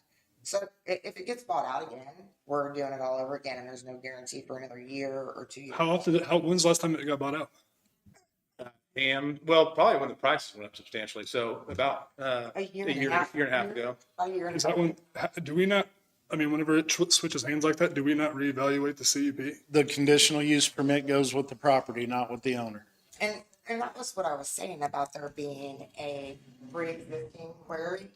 You know, I think it's great. I haven't even asked him what he was gonna do. That it didn't matter about, you know, I think it's great. He's gonna put bushes for Stephanie and all that, but I don't, I get. yeah. Okay, so There is another quarry that's literally 3 miles away if this one shuts down, okay? If they end up shutting that down, there is another one right over on Young Road, less than 3 miles. So there is another one in the area. Stephanie, what do they provide? I don't know, what are you gonna provide? No, no. Hey, just, What does Ash Grove Jake. provide? Also, They the- provide burn the- rock for the power. The only reason that And- quarry is there is for Kansas City Power and Light. That's And why at planning and zoning, they said that this is a specialty rock, concrete rock. So is that gonna go on your roads or are they gonna sell this to, concrete companies? how do you What's the answer question? that, Jake? that rock is going to go to hopefully go to Fabcon down here at Pleasanton and Whistle Ready Mix. And I would like to actually get some to go down to Hammerson Concrete down there by Fort Scott. That's a really good outfit down there. So, But you'll be providing other types of rock beyond. certainly. Well, you got the list there. Yeah. Ash Grove, like I said, the only reason they're there, and I'm trying to knock Stephanie at all, it's a fact. The only reason they're there is because of the power plant. My grandpa bid on it and the politics came into play and he didn't get it because it just didn't, you know, it just didn't work But out. anybody can go there and load. You're right, but they can't Right. get anything they want because all they have is burn rock and screenings and, yeah, you're right. You're right. Okay. All right.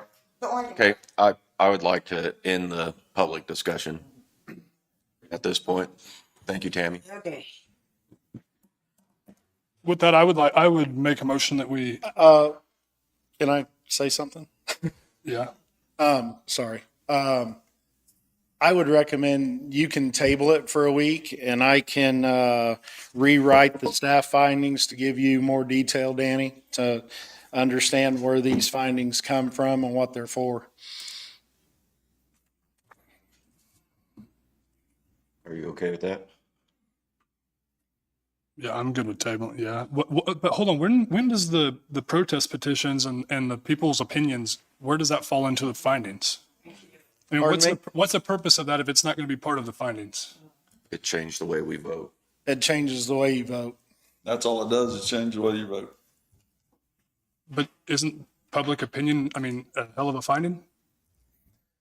If it's factual, yes. Well, it's a fact that she doesn't want it.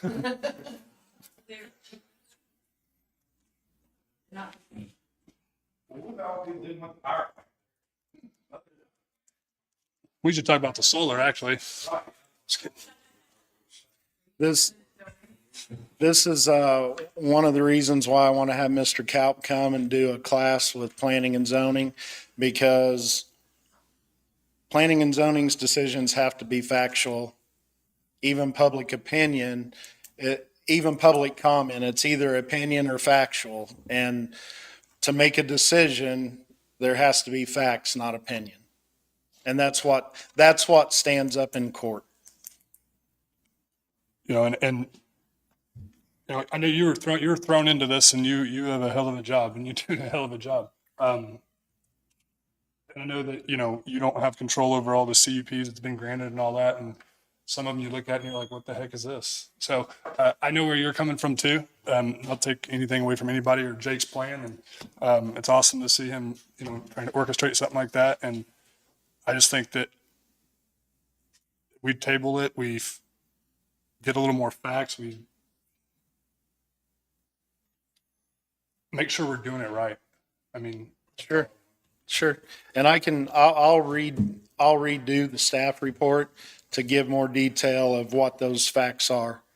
Cause like the property use does not appear to detrimentally affect nearby properties. What that means is taxes. Will it lower taxes? Will the taxes stay the same? And as far as taxes, there's already a rock quarry in the area. So I don't think one more rock quarry is gonna lower or raise taxes, which I can also go and get with the appraiser and ask them. So, but that's what that line item means. Currently zoned, it's been vacant, so now that's gonna have a business on it versus just ag land, which then you get into another discussion of taxes. Taxes aren't taxed based on zoning, it's based on usage. Jake, how does that work with like, so do you say this quarry is almost out of rock? How do they have to go back and reclaim that? Is that like state regulated? It is, for every acre that's mined, a bond is put up.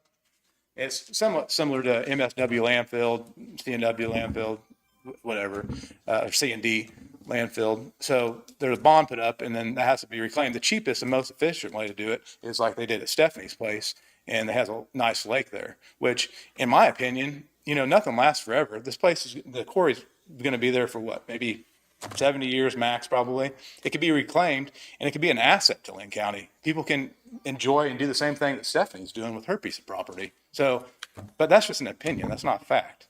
We got a lot of opinions floating around here. No, yeah, exactly. But anyhow, so that's that. And yeah, I mean, 9 times out of 10, it's not a big deal to reclaim a quarry because you have all the dirt and stuff there anyways. So, I mean, it's going to be a lake, essentially. It's really easy. So, I mean, I don't know if they even did anything over at her place. Somebody may have, but I don't think it was Clarkston Construction, because Clarkston's the one that mined that. Gotcha. So Darren, as far as the public hearing, so none of that plays in, so we have to have a public hearing on all this stuff, right? Yes. So how does that, I mean, that doesn't play into the. So it plays a small part into it. But I want to say, and don't hold me to this, but the majority needs to be factual. I mean, yeah, public opinion plays a part into it, but not as much as other things.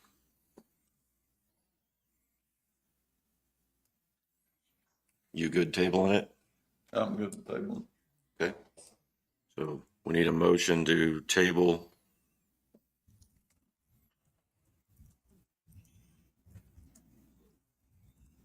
zoning CUP 24-01. I'll make a motion that we table CUP 2401. I guess we're not sending it back. So how do we, I mean. I think you're just tabling it to have more time to get information to explain some of it. Right.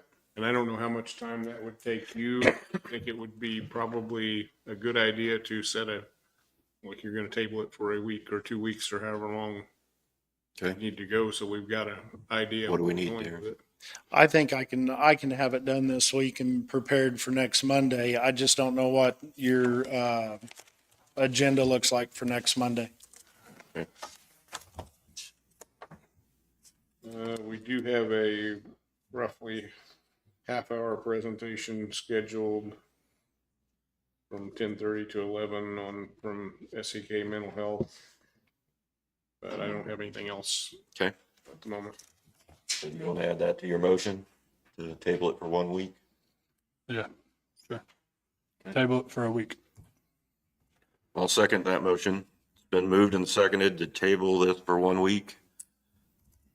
Is there any discussion?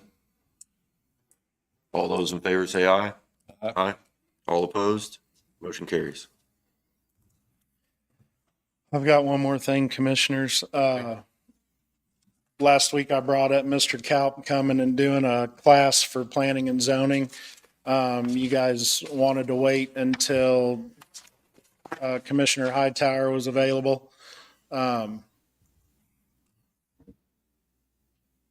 It's right at $2,500 for a 3 to 4 hour session. They do. He teaches how to make findings, what grounds findings come from, ethics. Yeah, I think it's important. I do too. And is that something that we can sit in on, Absolutely. Jim? I'm good with it. Okay. All right. And you have that in your budget? Yes, Okay. Do we need a motion to approve? probably yes. I'll approve it. I'll make a motion to approve Darren to have the Mr. Cap come on, put a school on for the planning and zoning board. Okay. I'll second it. It's been moved and seconded to have Mr. Kaup come and do a school for the planning and zoning board. Is there any discussion? All those in favor say aye. Aye. All opposed? Motion carries. That's all I've got. Anything else? Nope. Thank you. You do have 2 employees here that we wanted to meet with in a personnel session. Okay. We're definitely behind schedule on, but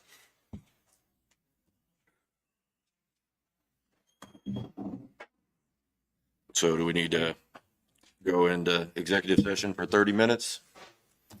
however long you guys think. That's what you've got scheduled? Yeah, I put it on there that way, but I didn't know how long you need. This one's 20 and then 20 minutes? see what we need. Okay. Danny, you okay with 20? Yeah. Do you think we'll need that long? Oh no, make it 15 if you want. Yeah, go 15, we can always get them back in. Okay. Company, okay. One of the oldest companies in the United States. Thank you. You guys have any questions on the blasting? I can go over our company with you. Be happy to meet with you guys sometime if you have questions. Want to get into detail. Okay. Anything you need? Thank you, Dean. Okay, so personnel executive session for 15 minutes and we'll be in with Dustin and then Lisa. Lisa. I'll make that motion that we go in and return at 12:36. I'll second. Moved and seconded. All those in favor say aye. Aye. All opposed, motion carries.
I'll make a motion that we go back in executive session for 15 more minutes. I'll second that motion. It's been moved and seconded to go back into executive session for 15 more minutes to 12:52. Okay? Aye.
We're back.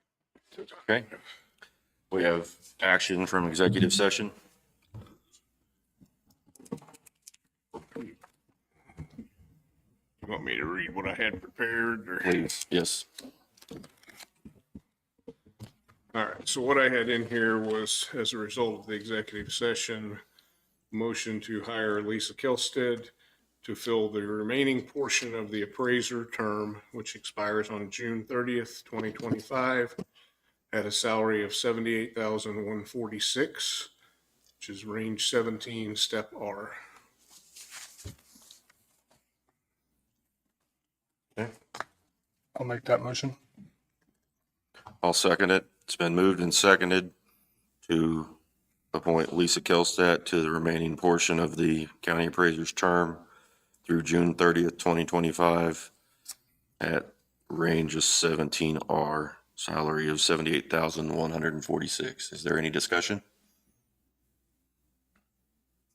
All those in favor say aye. Aye. All opposed? Motion carries.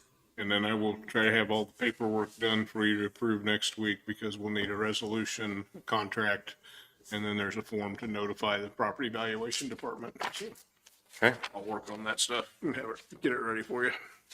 Sounds good. Do you have anything else for us? I do not. I think Jessica Right. had something she wanted to bring up. Okay.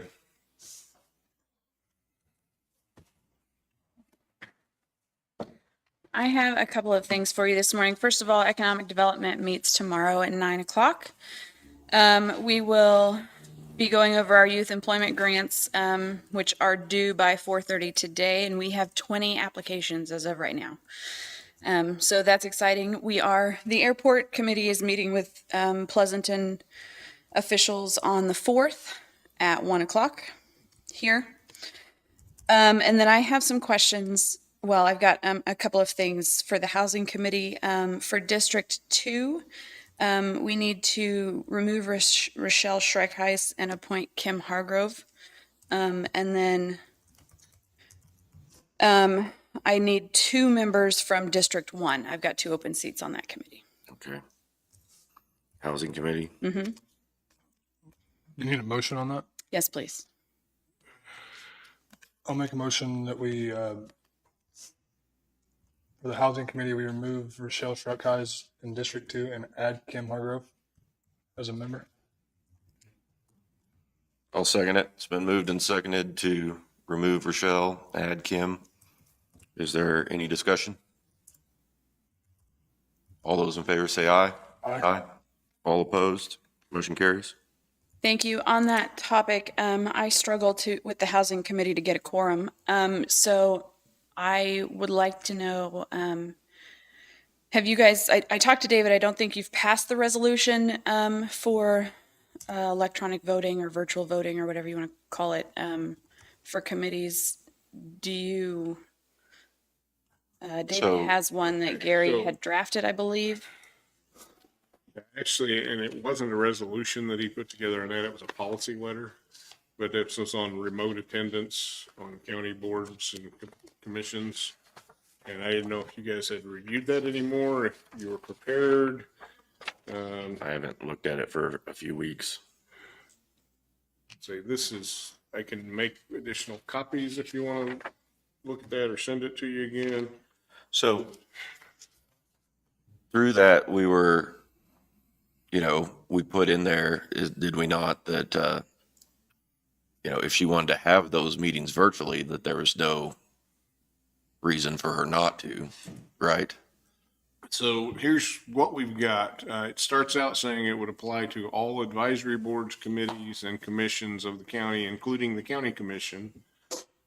Says members of any county board, committee, or commission may attend remotely when adequate communication facilities are available. Members may attend by either of 2 communication media, watching and streaming mode when it's available, or by participation by Zoom in a video and audio mode. Members desiring to attend let's see, are responsible for notifying the appropriate responsible staff person or elected official in advance. Minimum of 4 hours notice during business hours is required. Then that staff or elected official will coordinate with IT to get it set up. The board chair will be responsible for running Zoom meetings. May only join a meeting by using direct county services, may not be proxied through another meeting participant or attendee. Members attending remotely by phone in an audio-only mode may be included in executive sessions with the following conditions. Members' attendance has to be announced in advance in the meeting, or their attendance in the executive. Member will connect to the executive session via the county's phone system. Members participating remotely must be seen in the meeting room and on the live stream of the meeting. And then I think 10 was where it got into a little tightening on it. Members of any board, committee, commission who desire to vote must be in attendance by way of Zoom, audio, and video. Members only observing by streaming or by phone may not vote in the meeting or be counted as present for the purpose of constituting a quorum. Okay. And there's some more language, but I think that was the one that was tightening the rules on it a little bit there. So we had set up that they can vote, she can have it via Zoom, correct? Isn't that your understanding? Danny? Okay. But you hadn't taken action on this. Okay, so do we need to approve that policy? If you guys are ready to, I have it here. It's not sufficient. We can always go back and change it, right? Yes. I don't have any, I would make a motion that we approve policy letter number 2024-01, which is the policy establishing guidelines for the use of remote attendance and members of the county board committees and commissions. I'll second it. It's been moved and seconded to approve policy letter number 2024-01, a policy establishing guidelines for the use of remote attendance by members of the county boards, committees, and commissions. Is there any discussion? All those in favor say aye. Aye. Aye. All opposed? Motion carries. I have one more request. With the virtual meetings in mind, there are cameras that make that more professional. The one that I've used is an owl. You set it in the middle of the table and the camera picks up who's speaking at the table.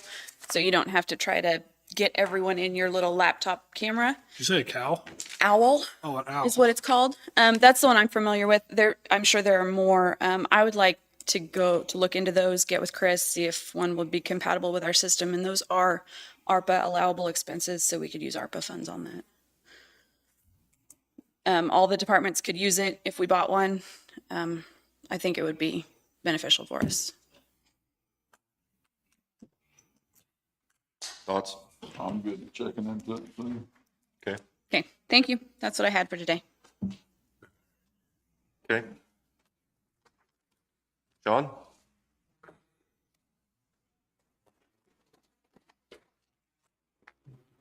Commissioners, we'd had a workshop for the landfill plan for today.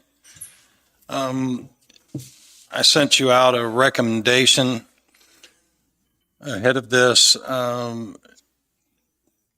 based on the planning study prepared by Peppercorn Engineering and Environmental. I'm going to recommend that you hire an engineering firm to design a roadway, and it should read, and a new tipping floor building. This firm would need to work with Tony Malini of Terracon to make sure the area used was appropriate and permitted accommodations were not needed. The firm should also be contracted to put this plan to a set of prints and an RFP, which should be put out to bid and then bring back to the commission the bids from that plan. I'd like to recommend that you also allow us to use our on-call engineer to do this, so we don't have to go out for an RFP to find an engineering group. The reason for that is they have the qualifications to do this, and we've already bid the hourly rates. So we've already done the background when we hired the on-call engineer for the hourly rates. I'd like to go out and see what the cost of them preparing this plan would be and then bring it back to you. Obviously, since we've already bid the rates, they would be giving you a proposal that would probably be something that we'd have to consider under legal in case you wanted to put it back out to bid. Didn't we already have plans for it? The building and everything? We have an engineering study that tells us what we should have and what would most benefit the landfill and the operation, but there is no engineering plan for a building or the roadway. I mean, the plan tells us we need it, and what the benefits are for it, but it doesn't design the building, doesn't design the roadway, and doesn't allow us, which is the reason that another reason that I'm asking for this, is those plans would also be submitted and approved for our permits through KDHE at the state level. For us to attempt to draw up a set of plans or engineer something and get it approved by the state would be near impossible in my estimation.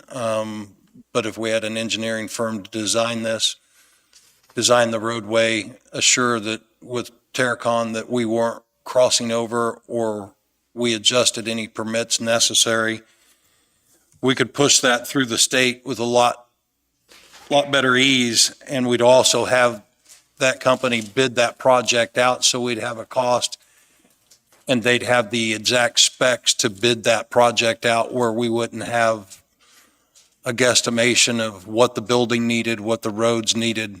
It would still allow us for any road work that we would want to do and Public Works to do some of the work to offset the cost, but it would be engineered and something we could turn into the state for the permitting process, and something that they could let or bid for us that simply we don't have the staff qualified to prepare, not only for the permitting, but for the letting of. The engineering would also consider the relationship, the scales, our cells, and the truck turning radiuses, the drainage of contaminated water, employee safety, customer safety, and workplace efficiency.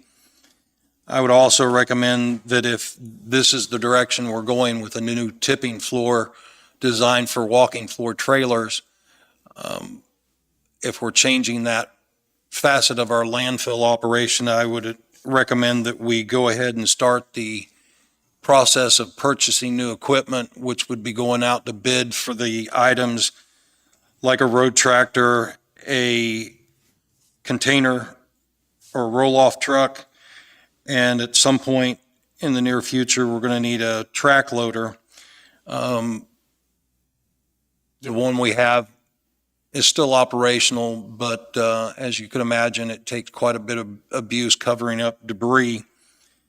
The other things that in this process we probably should consider is where we go with our dump operations and the cost, as far as where we take our in-use household waste between Crawford and Allen County, and the compactor agreements between the lakes and the city that need resolved. So I guess my recommendation or my input to this process is I would like to coordinate with our on-call engineer, get a cost of what it would take to engineer this, not only to put it out to bid, but to get the permitting we would need to move forward with the state.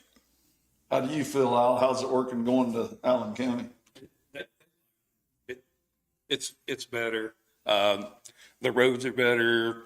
We're not having so many tire issues that we did. Right? Cheaper, Yeah. right? Yeah. It's about the same mileage or a little less? It's a little further, I think, to Allen County, but I mean, it's not that bad. Where Yeah. they're on the trucks dumping, there's a lot better though. Right? Oh, yeah. Yeah, everything's level. You don't have to back up on anything. Just back where you got to go and dump it. Are you seeing a lot less tire problems? Yeah, we're starting to. I mean, we're still going to Arcadia. So we're still having problems because they make you back on all that stuff, and it's horrible. Are we still hauling directly from some of the sites to Allen County, or are we bringing it all back to the landfill? No, we're taking it directly from the compactor sites. Okay. There wouldn't be any benefit to taking it to the So- landfill. Based off the peppercorn engineering study, it's from all of our sites, the total miles decreases. If all of them go to Crawford, it's 448 miles. And if all of them go to Allen County, it's 368. Trip from each one. Yep. So it's saving us quite a few miles. To go to Allen County. Yes. Allen County was the closest road. I'm in favor of us going to Allen County with all of our household waste. I am too. Danny? Do we still, yeah, I am too. Do we still have credit at Arcadia? I don't believe so. I believe that was rectified. But I'll confirm that, but I believe they Make wanted, sure we got all of our payback from. they wanted to settle the books for the end of the year, I That's think. what I remember as well. I think you're right.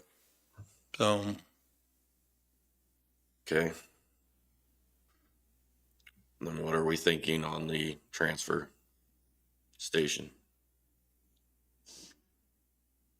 You're just asking for a bid to see what this, for the engineering study, to send it out to bid to see what the. well, With our on-call. I'm asking to price it out with our on-call because we've already done a bid for the engineers for the hours.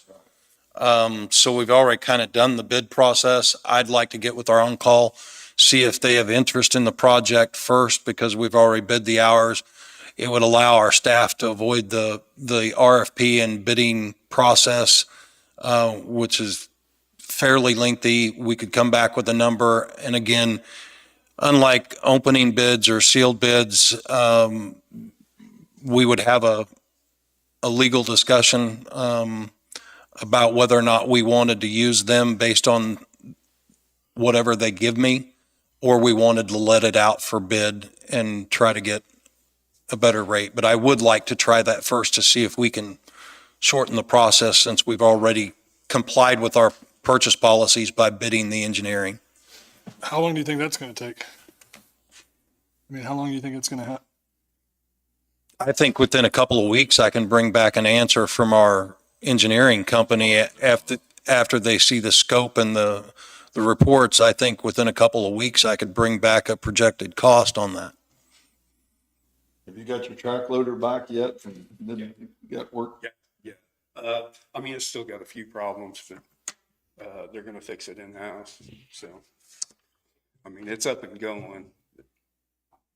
The biggest issue we're fighting now is, I understand, one of the roll-off. We've sank quite a bit of money and we put it out. Trucks. It comes back and we have quite a bit of trouble out of it. Recently, and I'm going to mess this up, there's a part that controls the desk system, almost like not a brain to it, but or a mechanical device that controls the desk system. And we replaced it and we're still trying to figure out, because the turbo, then the controller for the death. We've got one or two of these trucks that, This is the second one. They both of them have over 300,000 miles. Are those hook or cable? Are they hook trucks or cable trucks? They're cable. so, and again, the second half of that would be something if we went out to bid, if I worked with Al and we went out to bid on these pieces of equipment, we would still bring them back to you. There wouldn't be a decision made on going forward until you had the rest of the puzzle. And I think for the purposes of knowing what we're doing, we need to resolve hiring an engineer first. If we start building a plan and we like the plan, then we start going out to bid on the equipment. Doesn't make sense if we don't like a plan and we don't know when the plan's going to go in place to start buying walking floor trailers at this point. That's what we're gonna get before we. Yes, I would think we need the first half of the plan, but somewhere during that development, not at the end, we're going to have to start that equipment purchasing process because it'll be a little lengthy. And that's my recommendation on what I anticipate. Okay. So are we all right with him going out to bid with our on-call engineer, bringing us a price back? Is there, can we reach out to the solid waste or to Lake Region and see if there's any grant opportunities for any of that? She sent me an email the other day. I didn't know if you saw that. I sent it over to you. Yeah, and I believe that's grant opportunities on like walking floor trailers and so I'll reach out to her, but I don't believe, I think that would be like phase 2 of what we're talking about. Once we got the engineering done, that we'd reach out and say, okay, this is the path we're taking. We know what equipment we need. We know what we need to complete the project. Is there any opportunity for funding for it? Well, the email I got said, this is something that the county could look into, the opportunity to offset some of the associated proposal costs for the transfer station improvements. The required match for this grant is 25%, which is a great deal. And then she let a link, so. And May And can we 15th. use ARPA funds for the grant, the match part? Because I mean, that's good. We'll look into that and then get back to you because I don't really know the answers, but I will reach out to her and if they have anything for engineering or design, we'll look into it. But I think, like I said, the first step is reaching out to our on-call. Okay. Do that. That is to develop the engineering plan for the building and the roadways. Yes. We have an engineering study that tells us that we need this, but we don't have a design plan, I guess, a detailed design plan that we could submit for not only bid, but permitting. Okay. Did you have any more for us, commissioners? I don't have. Thanks for coming up. Okay. Thank you. Okay. Thanks, Al. Do we have any other business for today?